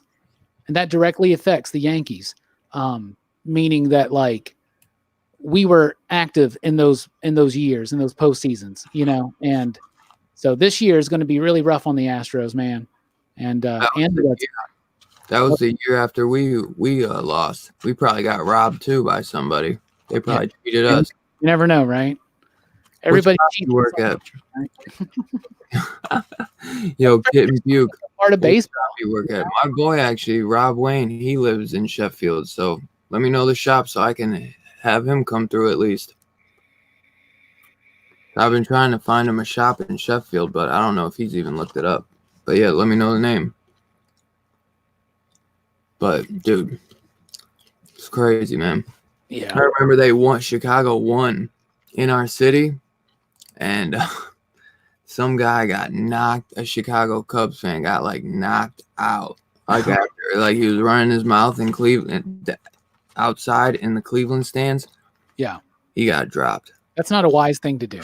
Not at all. I'm not for violence against people, obviously, but at the same time, I'm also for not being an idiot. And if you're in Cleveland and your team just won the World Series, don't talk shit to the fans. Seriously, probably a drunk asshole. I mean, I guaranteed he was wasted. Probably, And you feel happy, you're excited. And I guess that's the big danger if you're a fan watching your team win a series in another town. You just got to be like, you get into your car and then you're like, whoa, yeah. People get down here, it's Auburn, Alabama. That's the biggest thing, the biggest rivalry. And man, dude, marriages have broken up. People have been killed. I'm not even kidding. This is real stuff. Over sports. It's nuts. It's so strong here. So, when Auburn beat Alabama this year, yeah. Oh, goodness, my Facebook feed. Yeah, they get rowdy out here. I don't recall anyone getting killed over it though, but getting knocked out and stuff, no doubt. But it don't happen. I mean, there was that crazy Bama fan that poisoned the trees at Auburn because Auburn has this place called Toomer's Corner, and they're trees that have been there for decades. And every time they win, they go and they roll the trees, and it's just toilet paper everywhere. It's just a big celebration. So this guy got mad one year. And he went and poisoned the trees and killed them. like, and they were like rare trees, so they had to like it was a whole ordeal to get new trees transplanted there and blah blah blah or whatever. But yeah, this crazy stuff what people will do over their sports. I think I do remember. It's Yankees Red Sox. Now I don't live in New York or Boston, and up there it can get pretty testy sometimes. Big mouth gets shut quick. Oh my God, you're so funny, Chris. True that, bro. That video was so funny though, because people were just heated about that, man. But it would suck to be that guy, man. I'd felt bad. That dude rocked him. One shot too. That's like, oh my God, lights out, you know? Yeah, we get dead during games, even at the comic shop. Even nerds. Yeah. Even nerds will be watching the games. Yeah, see, I mean, everyone likes, I mean, maybe not everyone, but people I feel like as you get older, people get into sports, a little bit more. It can happen, yeah. It's a way to relax, on your Sunday afternoon, Sunday morning. Something to talk about. A lot of people are into fantasy football now, too. Yeah. The college I never did that. You ever do that, fantasy? No, it seems like a lot of work, I agree. I already got enough work. Yeah. Seems like a lot. Like, because I've been interested at fantasy baseball. I'm like, that's even more work. There's 162 games. It's a longer season. That's more to deal with. Seriously. Dude, every time I think of baseball, though, I think of that Jimmy Fallon movie called Fever Pitch. You ever see that with Drew Barrymore? Yeah. He's like craziest Red Sox fan. Yeah. I hate the Red Sox. So I do too. It's just he's so nuts over it. Man. It's a fun show. I mean, it's a fun movie. I'm a big Cheers fan. It's one of my favorite shows, and it's about a former Red Sox pitcher. But that was also at the time when the Red Sox were just known to always tank and choke, and so that was part of the running gag. And as a Yankees fan, I thought that was funny. But yeah, the Red Sox have had their days now. I'll tell you that. Yeah, that they have. I'll tell you one thing though, man. One time I was at a club. This was probably I don't remember what year. It was probably like mid 2000s. Yeah. But LSU is, the recent national champions, right? They're kind of involved in the Auburn, Alabama thing too. So there's Auburn, Alabama, but then we also hate LSU. Yeah. And then you got Tennessee and Georgia. The SEC is just because it's very competitive there. And so one time there was an LSU Auburn game, and I'm out at a club with all of our crew, and these people in this other crew start like jawing back and forth with this other crew. And Auburn wound up beating LSU that night, and a fight broke out in the club. And it went from like two crews battling to like everybody. And it was like the craziest thing. And like everybody's like fighting in this damn club. And luckily nobody pulled out a pistol or nothing, but everybody had to leave that night. They handled that, but man, it got rough in there for a while. We're just like, we got to get out of here. This is over football, man. Oh my God. Alcohol. Kicking the whole club out. That is absolutely, that's too funny. They just shut down, dude. What are you going to do? The shit was getting broken. Tables were turning. Like, seriously. It was crazy. It spilled into the dance floor. That's how bad it got. Like people were like moving. It was like a mosh pit or something. And like it just spilled out into the dance floor. People were getting knocked down. It was a crazy night. Yeah. Jeez. That's crazy, dude. I know there were riots and crap when Cleveland won the championship. It was like literally you just hear the whole outside, bro. It was just literally like people going crazy, bro. It's like the whole downtown, the whole city was like came out, and you could just hear it all. It was crazy. Like the whole city echoed. It was crazy. We finally won. Let's destroy the town. Dude, oh my God. There was people hanging on buildings and shit when they did the parade through the city. Yeah. It's crazy. Yo, what's going on, Hero and the Kid? Glad you can make it, brother. Good to see you. Got carried away with things. Hero and the Kid he joined me for the Planetary Comics Revisited premiere yesterday. Thank you for that. Thank you for joining me. Oh, nice. You ever read Planetary, Dylan? I've heard of it though. It's a great one. Really good. Who did it? Warren Ellis and John Cassidy. Okay. It's one of Warren Ellis is one of my favorite writers. That's Yeah. my Warren Ellis comic book. I was gonna say that I figured out who did that. That Undone by Blood. It was Aftershock. There was another one. I pulled it up, but I don't remember what it was called now. So I just typed in that Undone by Blood on Twitter. Or what? A Shadow of a Wanted Man. Was that the one? Or no, that's Undone by Blood or The Shadow of a Wanted Man. My bad. I thought that was just one title. I hope when I told the guy he got it right. I told him what because I ordered it by just saying Undone by Blood. So I hope he still got it. That'll be When I enough. pre-ordered it. That'll be enough. Dude, yeah, he'll get it. Because I told him Aftershock too, so there's no way. So I was wondering what that other one you were talking about. You said Zach Thompson or Lonnie Nadler. Well, Lonnie Nadler's doing Black Stars Above at Vault right now. Yeah. But Zach Thompson is Lonnie's writing partner, and they do work separate and they do work together. Yep. I think Zach has Rose. That's No One's Rose. That's it. I got that one on pre-order. Yeah, that's cool. You think it looks good? I didn't actually buy. I didn't really care for the synopsis, but I'm like so bad with synopsises. It just sometimes like I feel like they're confusing, and I just I I think gotta just read the book sometimes. Sometimes an idea I can understand, but it's like sometimes I'm like, okay, I guess that sometimes I feel like more books sound worse to me at times. if That makes sense. Zach Thompson is a good writer, and he did a one-shot earlier in 2019 called The Replacer, and it was a really good horror book. It was really, really good. Damn. He just did that The Good Son book. I know, Web of Venom, which I loved. I really like that. So him and Lonnie worked on a book called The Dregs for Black Mask, and that book is really good too. Really good. It's about people like Vancouver apparently has like a little bit of a homeless issue. Yeah. Community there, and it's about people that are kidnapping homeless people and doing all kinds of crazy experiments on them and stuff. Damn. It's pretty good. Yeah. It's not going to make you feel good about life. Yeah. After I read I had already put like Undone by Blood on my pull list, and I actually didn't even know that he was doing No One's Rose, but I put it on my list. That's just, the luck, I guess, because I told you I'm trying to get into all these indie ones, or at least upcoming ones. So yeah, that's pretty cool, because Undone by Blood looks pretty sweet, and I'm excited to see what that brings. Yeah, I told you I'm big on westerns, and that I don't know. I heard my buddy was saying a lot of good things about. Is it Savage? No, that's the Mad Cave one. What's the Jason Aaron one? Southern Bastards? Because I was about to say Savage Bastards, which that's not. Bastards, Image book. Yeah. Been on hiatus for a while, but that book's pretty good too. That book's pretty good. It talks a lot about what it's like to be a college football fan in Alabama sometimes, actually.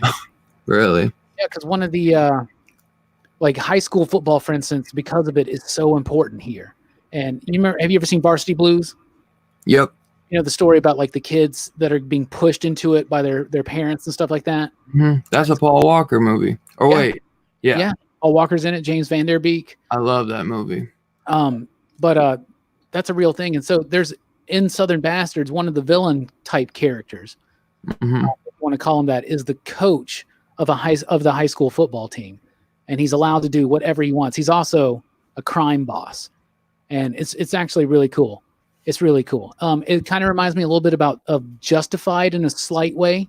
Yeah. Justified is one of my favorite shows. So, damn. You ever watched Justified, Dylan?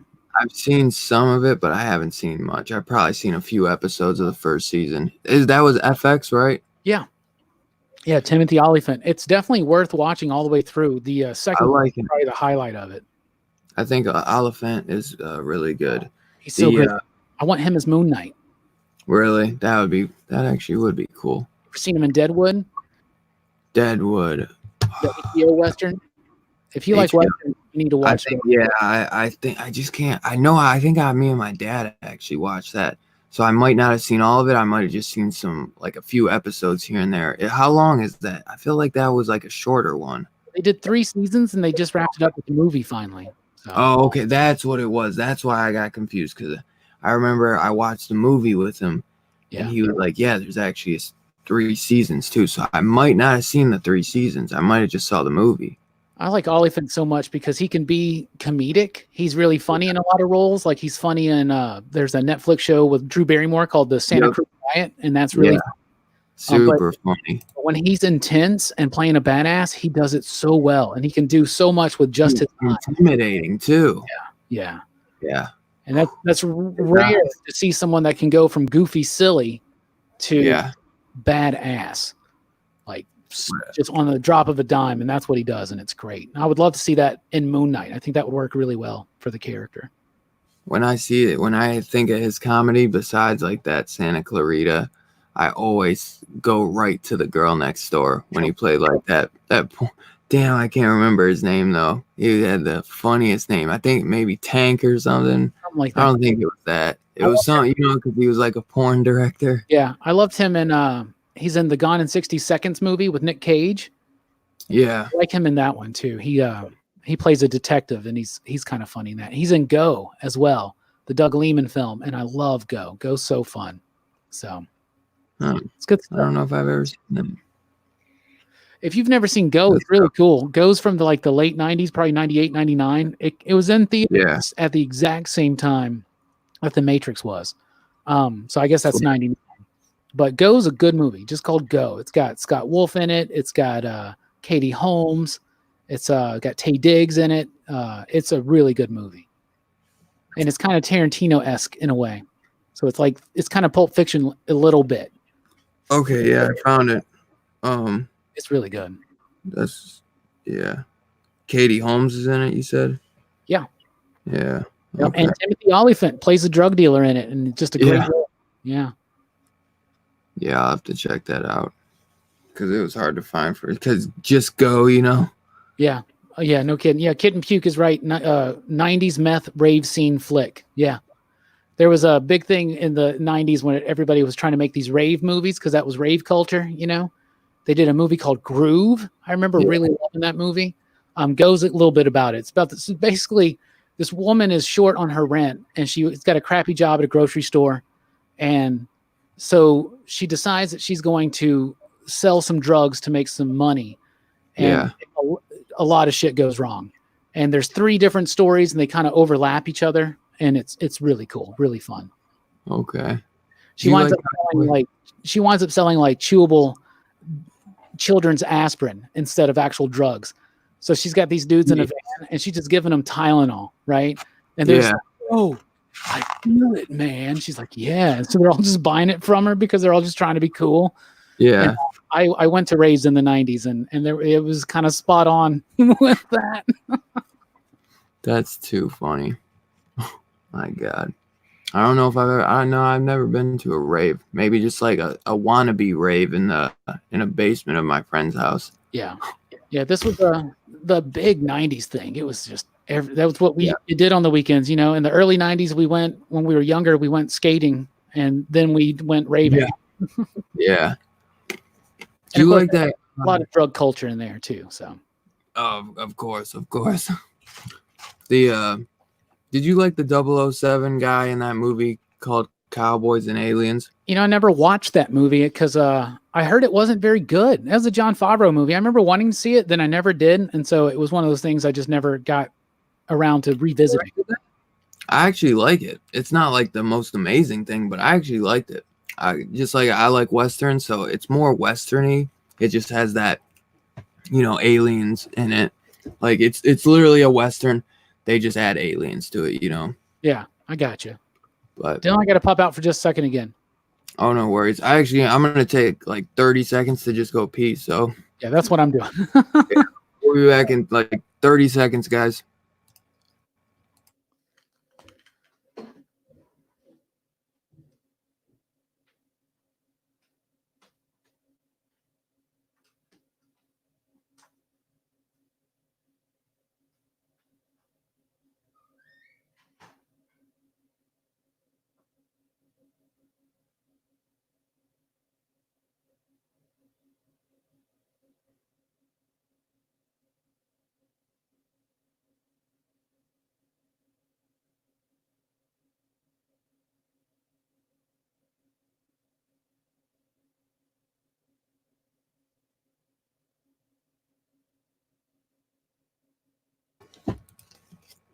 Yo, sorry about that, guys.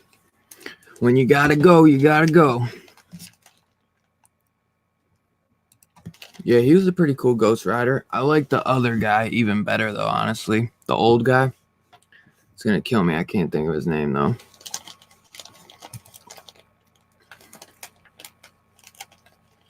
Yeah, I might have to check it out. See if it's any good.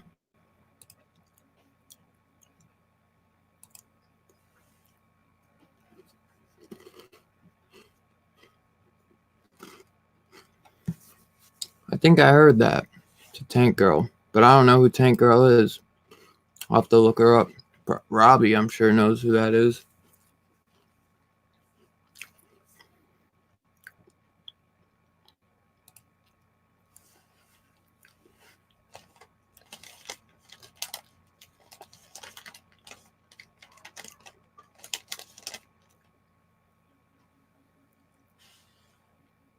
Damn, that's crazy.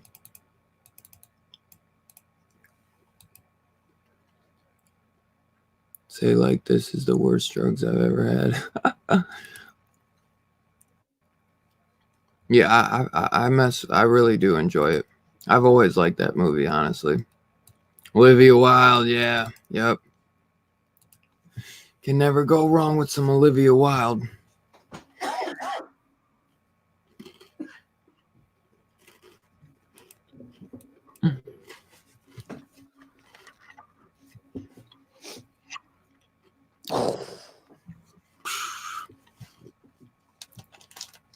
Yo, feels so much better. You're right. The pressure's been relieved. Yes, sir. Yeah, bro. I ain't never done no acid, brother. Me neither. I've been offered it once, and then I found out. I was like, hell no. And say no to drugs, kids. Or my fellas. I tried it once, but it didn't work. Apparently, it was a bonk. So Really? yeah.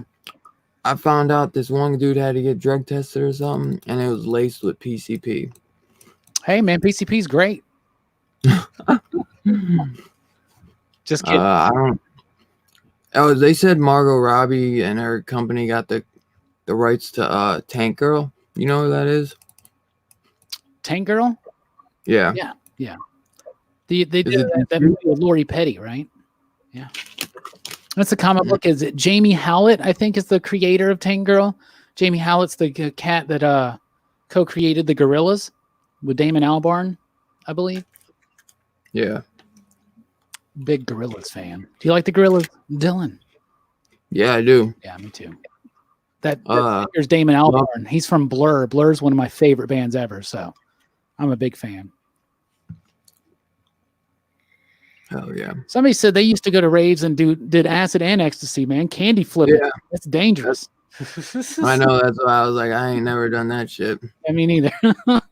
But yo, that sounds like a crazy time. I've been around people that have. I've been around someone on PCP. They went to climb in a tree and fell out of it. Yeah. They thought it was the coolest thing. I think my dude that took some of that shit, he had a lampshade on his head calling himself Jesse James. I had a homie do that, and he was just drunk. Oh my! I don't know. My biggest pickup of the week. I don't have any biggest pickups. I don't really be having the money to blow on stuff like that. I mean, I got a couple of my books this week, and that was it. Unless you mean like my favorite book this week, I don't know, or my pick of the week. Not sure what you mean, brother. Maybe what your favorite was. Wasn't your favorite? It wasn't Good Son. What was it? It was something else. It was Basket Full of Heads, Yeah, but I think I would change it to The Good Son, honestly, because I really did love that. It's hard to do the pick of the week sometimes, you know, but I think The Good Son, because that one, like the Basket Full of Heads has been consistently good, but I think The Good Son was a big surprise, because at first I was like, when I saw that Donnie Cates wasn't writing it, I was like, it's not going to be anything good, but I picked it up, I flipped through it. I had it on my poll anyways, but I flipped through it and I was like, I actually love the movie The Good Son with Macaulay Culkin. I actually just watched it the other day. I love that shit. But yeah, I'd say it's a definitely, if you've been reading the story of Venom, I'd highly recommend it. I think it's a long-term play. Mhm. I really enjoyed it though. Yeah, it was a fun one. I liked it. Yeah. I was like, you got two stories out of it too. You got the stuff in the back. I read First Host, but I still was kind of like, I don't know how much that sleeper stuff in the back is, if it's really going to be something big, maybe, because it's like you can't really tell if he went to Clintar or not. I don't know. Yeah. He just got the calling.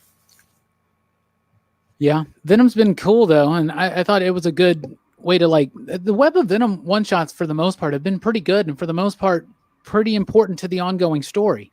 Yeah. It was in a Web of Venom one shot not written by Donny Cates that Carnage came back to life. Yeah. So, with a Cult of Carnage or whatever, wasn't it? I thought he wrote that. I think he wrote that one. It was another. Gary did that one, but I don't think he came back in that one.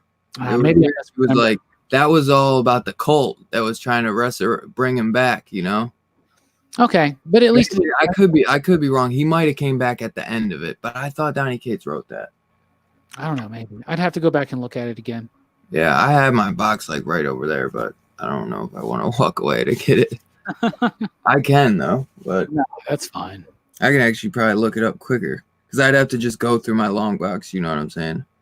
Yeah, it'd only take me like 30 seconds, but cool. Mine are not near as organized anymore. They should be, but they're not. Yeah, a lot of my stuff isn't organized, but I was doing a little organizing this weekend, and cause I kind of do like organizing my stuff, man. Like like you were saying, like I kind of just took like an hour and bagged a bunch of my stuff. I still got a few books to bag, but I bagged and boarded a lot of my stuff, and I was organizing it. My stuff isn't organized in any great way, but I have like a Donny Cates book or Donny Cates box, and then I got like, I try to do it alphabetically as best as I can, but a couple of the boxes probably aren't. A couple of them are just, like independent box, like a box with X-Men. I think I literally have a whole box with X-Men.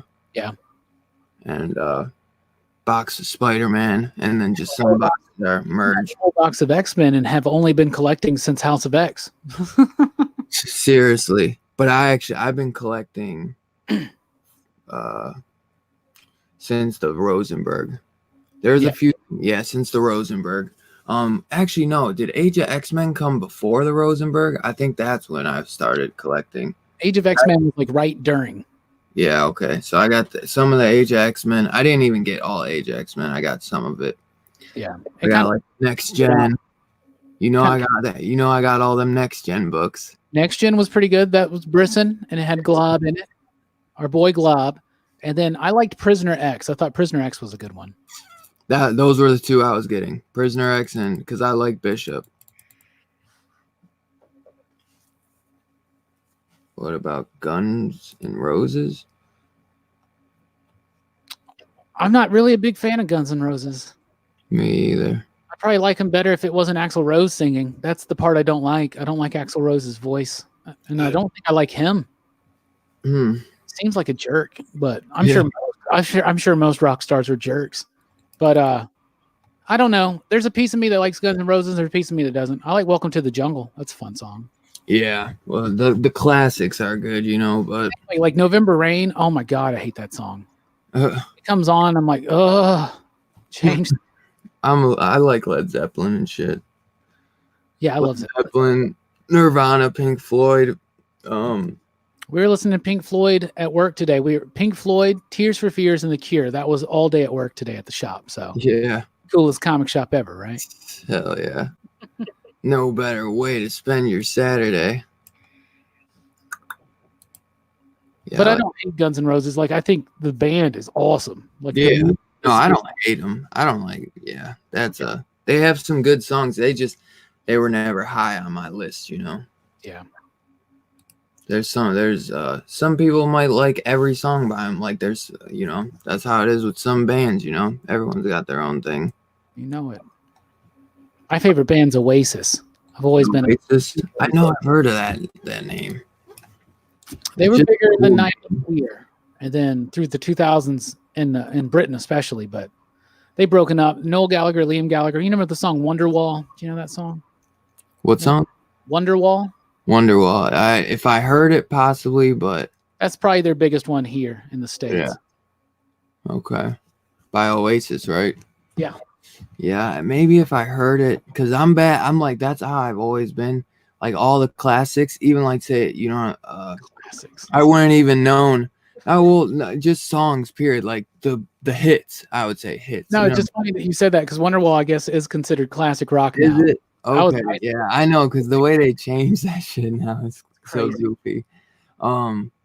Yeah, I don't know. It just I always forget the names. Like I'll hear it on the radio, and it doesn't always show the name, so I'll be like, oh, or you hear it in a movie, and you're just like, man, I love that song, but I always never find out the name of the song. Sometimes for some things I do.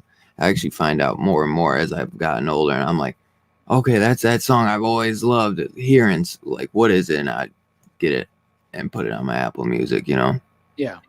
Fear and Loathing in Las Vegas is so.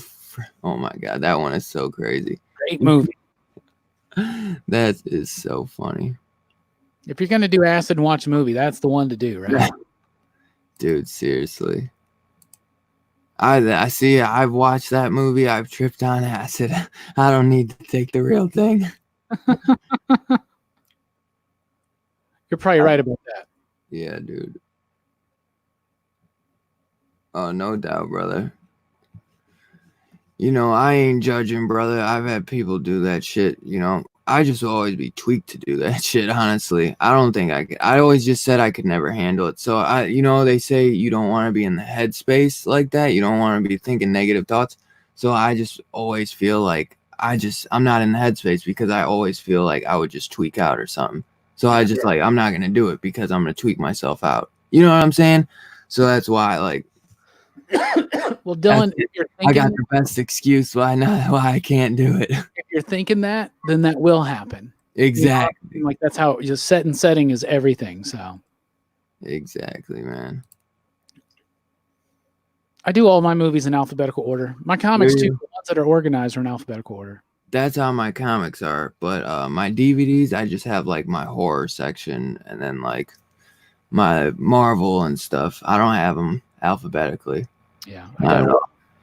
Well, no, I just have like series. I have series together. Like if it's all the Halloween movies, I got like one. I don't have all of them. I'm actually trying to track all the Blu-rays down because I had them on DVD growing up, but you lose them and stuff. But there's a real nice Blu-ray set. I got it. I wound up getting it. This was several years ago, so maybe cheaper now. It was like I think it was like $40 when I got it, but it had everything. Yeah, in the package. The problem is it also has the Rob Zombie ones, but whatever. I used to like the first one when it first came out, but it is so gruesome. Like, dude, I cannot stand I can't stand the dialogue in it. And then that rape scene is horrible. I can't stand it. I just enjoy like the big Michael and stuff. You know what I'm saying? Like it definitely is. The second one is garbage too. I never even watched that one, so. And I still haven't seen one, so I want to check that out. Some people like it though. I've seen some people say they like it. There are people that will. I know people that love statement or something. Yeah, I know people that love all the Rob Zombie movies, and I don't really like many. I don't think I like any of them. So yeah, just not my kind of thing. I get why people would, but I've tried to watch them, but I think the only one I really like is The House of a Thousand Corpses. Devil's Rejects too was okay, I guess, but everyone says they love Devil's Rejects. I never have really seen it. House of a Thousand Corpses, that one is probably just the only one that I really can.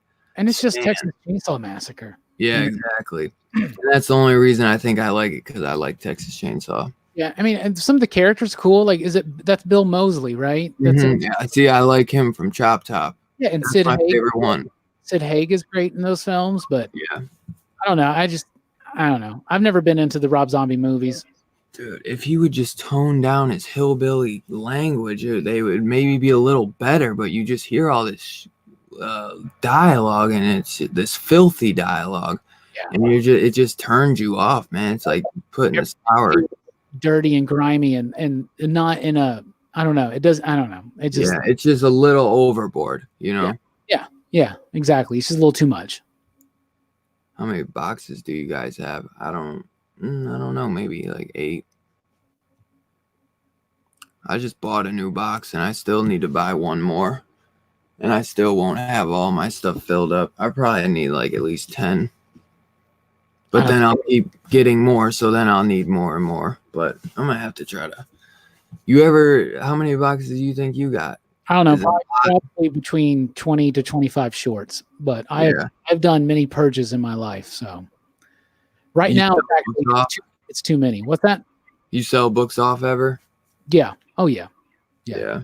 Collecting some stuff, and you got to make space. That's the big problem about being a comic book fan is space. So, you got to let it go. And sometimes you got to realize I'm probably never going to read this again, you know? Right.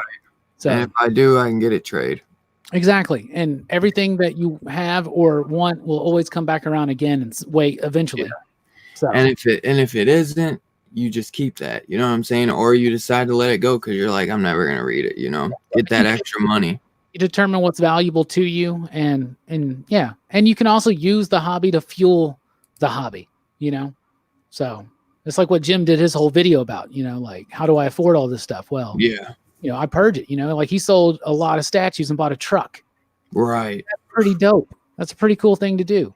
Yeah. If I sold everything in my collection, I could probably do something crazy too.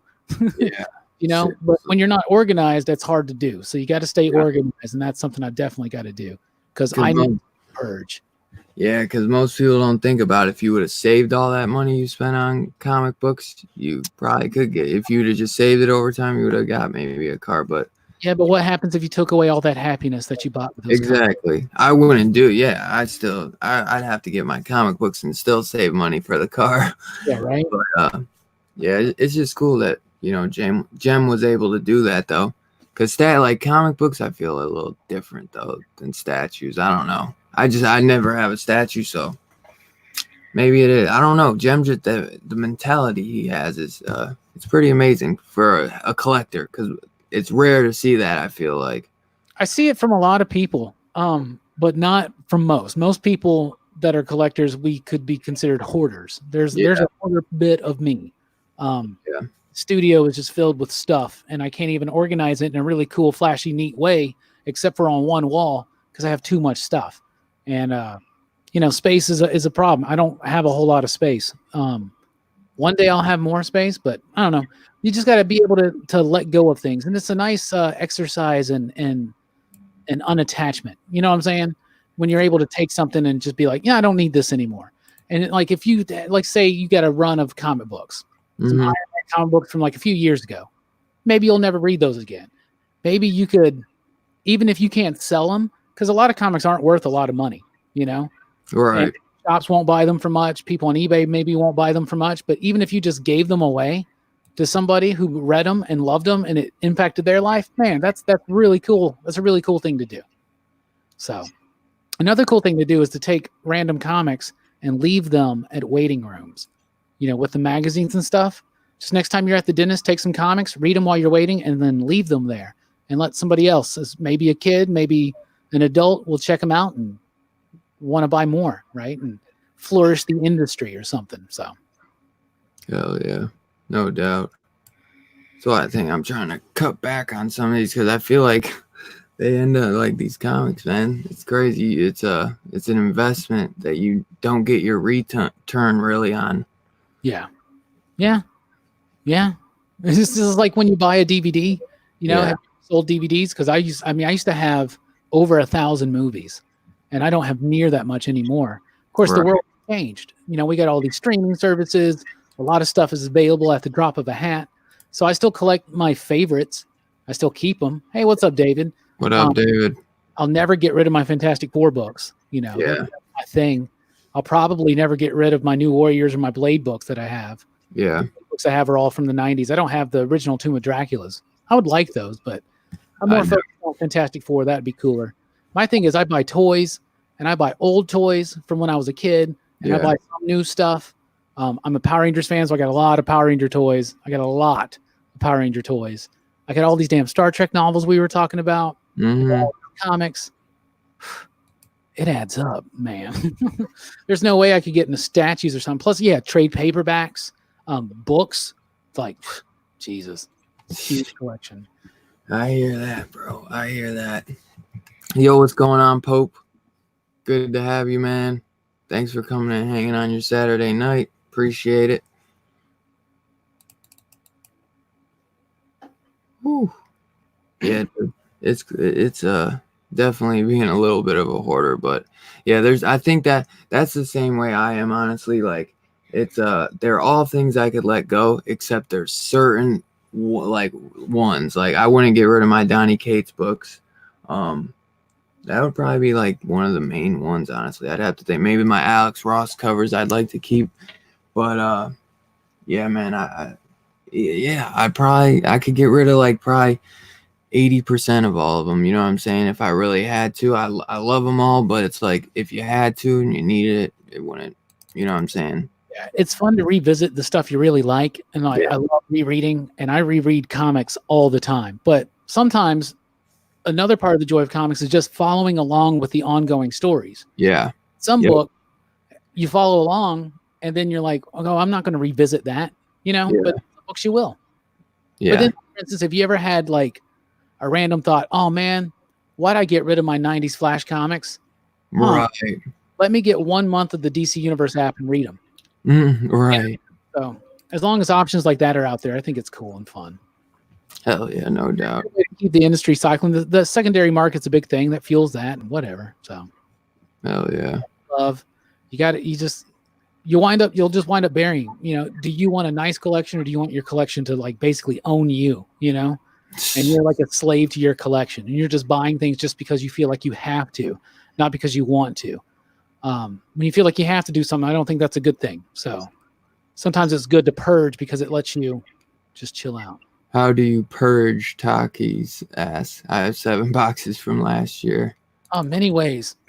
eBay, Craigslist, selling to friends, people people here in the community set up auctions and stuff that they do. I know Bueller does an auction sometimes, or you were talking about the one earlier. People sell stuff here, and so you can do that. I know some people that sell stuff on Instagram. You can sell stuff on Facebook now. You can go to shows and sell them. Sometimes I'll put them in mystery boxes that we sell at shows that we go to. And then sometimes you can't sell anything and you just got to give it away. You can also just take a lot of bulk stuff to a shop sometimes and they'll just give you, maybe it's just like $20 a box or something, but sometimes it works out. So I just took some old opened loose Marvel toys that I had that I collected fervently like 10 years ago.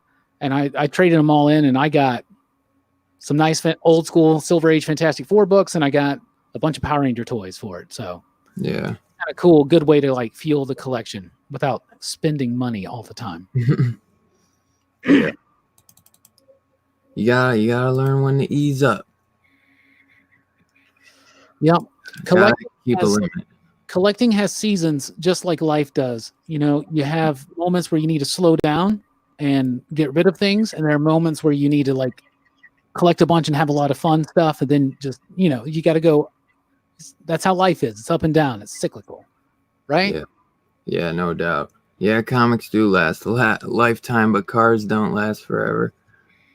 That's why I never feel bad really when I buy comics, because you got something to show for it, David, thanks for reminding me about Comics for Kids. Kids Kids is a great organization that gives comics to kids to help to promote the art of reading. Sometimes kids in need, kids that don't have a lot of stuff around. And it's a really cool organization. And every year when we do that show here and we sell the mystery boxes, we always give a percentage to Comics for Kids. And they're a great, great organization. And I highly encourage anybody who has books that are cool books, but just doesn't have a lot of value, to look into sending them to places like that. Yeah, man, that's awesome. No doubt. It's like that. Ooh. Yeah, man, that is always the best way. I mean, just books that you're never gonna touch again. Why not, bro? Yeah. So a little kid can read that. Get them into the comic. Hell yeah. Space is money. True that, bro. And it'll save your wife from ripping your head off in your sleep. Yep. He's like, you got too many long boxes. Yeah, because when you live with someone, you got to live with someone. Yeah. Oh, man. Also collecting toy statue cards and comics. Yeah. Whew. That'd be crazy. Yeah. We're just collecting little bits of happiness. Yeah. Right? Yeah. See, though, but even Jem, though, he don't want to sell it. He's selling off the statues and stuff. So he doesn't get sentimental with that, but he don't really. I guess he'll sell off doubles with the omnibus, but he doesn't sell those off. You notice, unless it's a double or something. And not yet. Maybe one day he will. Yeah, but the thing is, maybe one day. But I feel like he wants to have like every book Yeah. that ever comes out, and it's like they ain't never gonna stop. Yeah, that's never. I get maybe stuff that he reads already or something, and then he's just like, okay, I'm never gonna read this again. I could see that stuff, He's got a great library. Maybe one day he should just have like El Paso's Jim Mint comic book library. Seriously, renting omnibuses out. Oh my god. Why not? Well, Dylan, dinner is calling, so I'm about to have to wrap this up. Dude. No worries, brother. We could just say peace out to the chat, because I'm getting my damn. You sitting so long, man. I've been sitting at this table all day with my buddy doing his stream. Hell yeah. But dude, we went over than I thought we were. I thought we'd probably end up going like an hour and a half, because I didn't know how much time you had, So, dude, always great hanging out. I want to thank everyone in the chat for hanging out. Let me see if I can go through the list real quick of everyone who's still here. Carolina Chris, Brian Lawrence, David Hatch, Taki, Barry Allen, Kitten Puke, that old comic smell. Who else we got in here? Pope, Wished Upon a Vlog. Who else? We got One God Tank. Let's see. That looks like everybody at the moment that I know is probably still in here. But either way, Hero and the Kid. I want to thank everyone for hanging out. It was absolutely awesome. Love doing this with Rock and Robbie. This is my boy right here, my glob brother for life. Dude, if you want to let them know who you are for one last time, and let them know what you got rolling for this week. Rockin' the weekend. Yeah, Rock and Robbie Billups, Pop Culture Philosophers. We got a live stream Sunday night, 7 p.m. U.S. Central Time. So we're going to be chatting about comic books. We'll be talking a little bit about Picard. I'll be opening up some Power Ranger action figures, including that Green Ranger putty 2-pack right there. So I'm very excited about that. So we got the live stream Sunday night. We got the weekly comic book review late Tuesday night. We got the top 10 video Thursday morning. We got a new episode of Comics Revisited Friday morning. And a new episode of the weekly pop culture wrap up Saturday morning. So we always have content, maybe not every day, but lots of fun content, talking about comic books, movies, pop culture, and a whole lot more. Awesome, dude. Awesome. Let's see. Oh, before I had to remember it. Get my outro. Oh yeah. And yes, sir. You guys, before I go, let me get my outro ready. Sorry. I was trying to do it. I was like, let the man talk as long as he wants. So I get this ready. Oh man. It's gonna keep screwing up on me. Dude, I keep hitting back, and it's keeps just hitting play. But dude, thank you everyone, like I said, for hanging out. Dude, you guys already know I'll probably be hanging out everyone's live stream and anyone's chat. You can catch me on all social media outlets under Dylan's Comic Book Rants. If you want to catch me, hit me on a direct message, ask me anything, and yeah, just look out for any of my upcoming videos, because I'm trying to drop something daily, but got to take a break here and there. But yeah, dude, I hope you enjoyed the stream, and peace out, guys.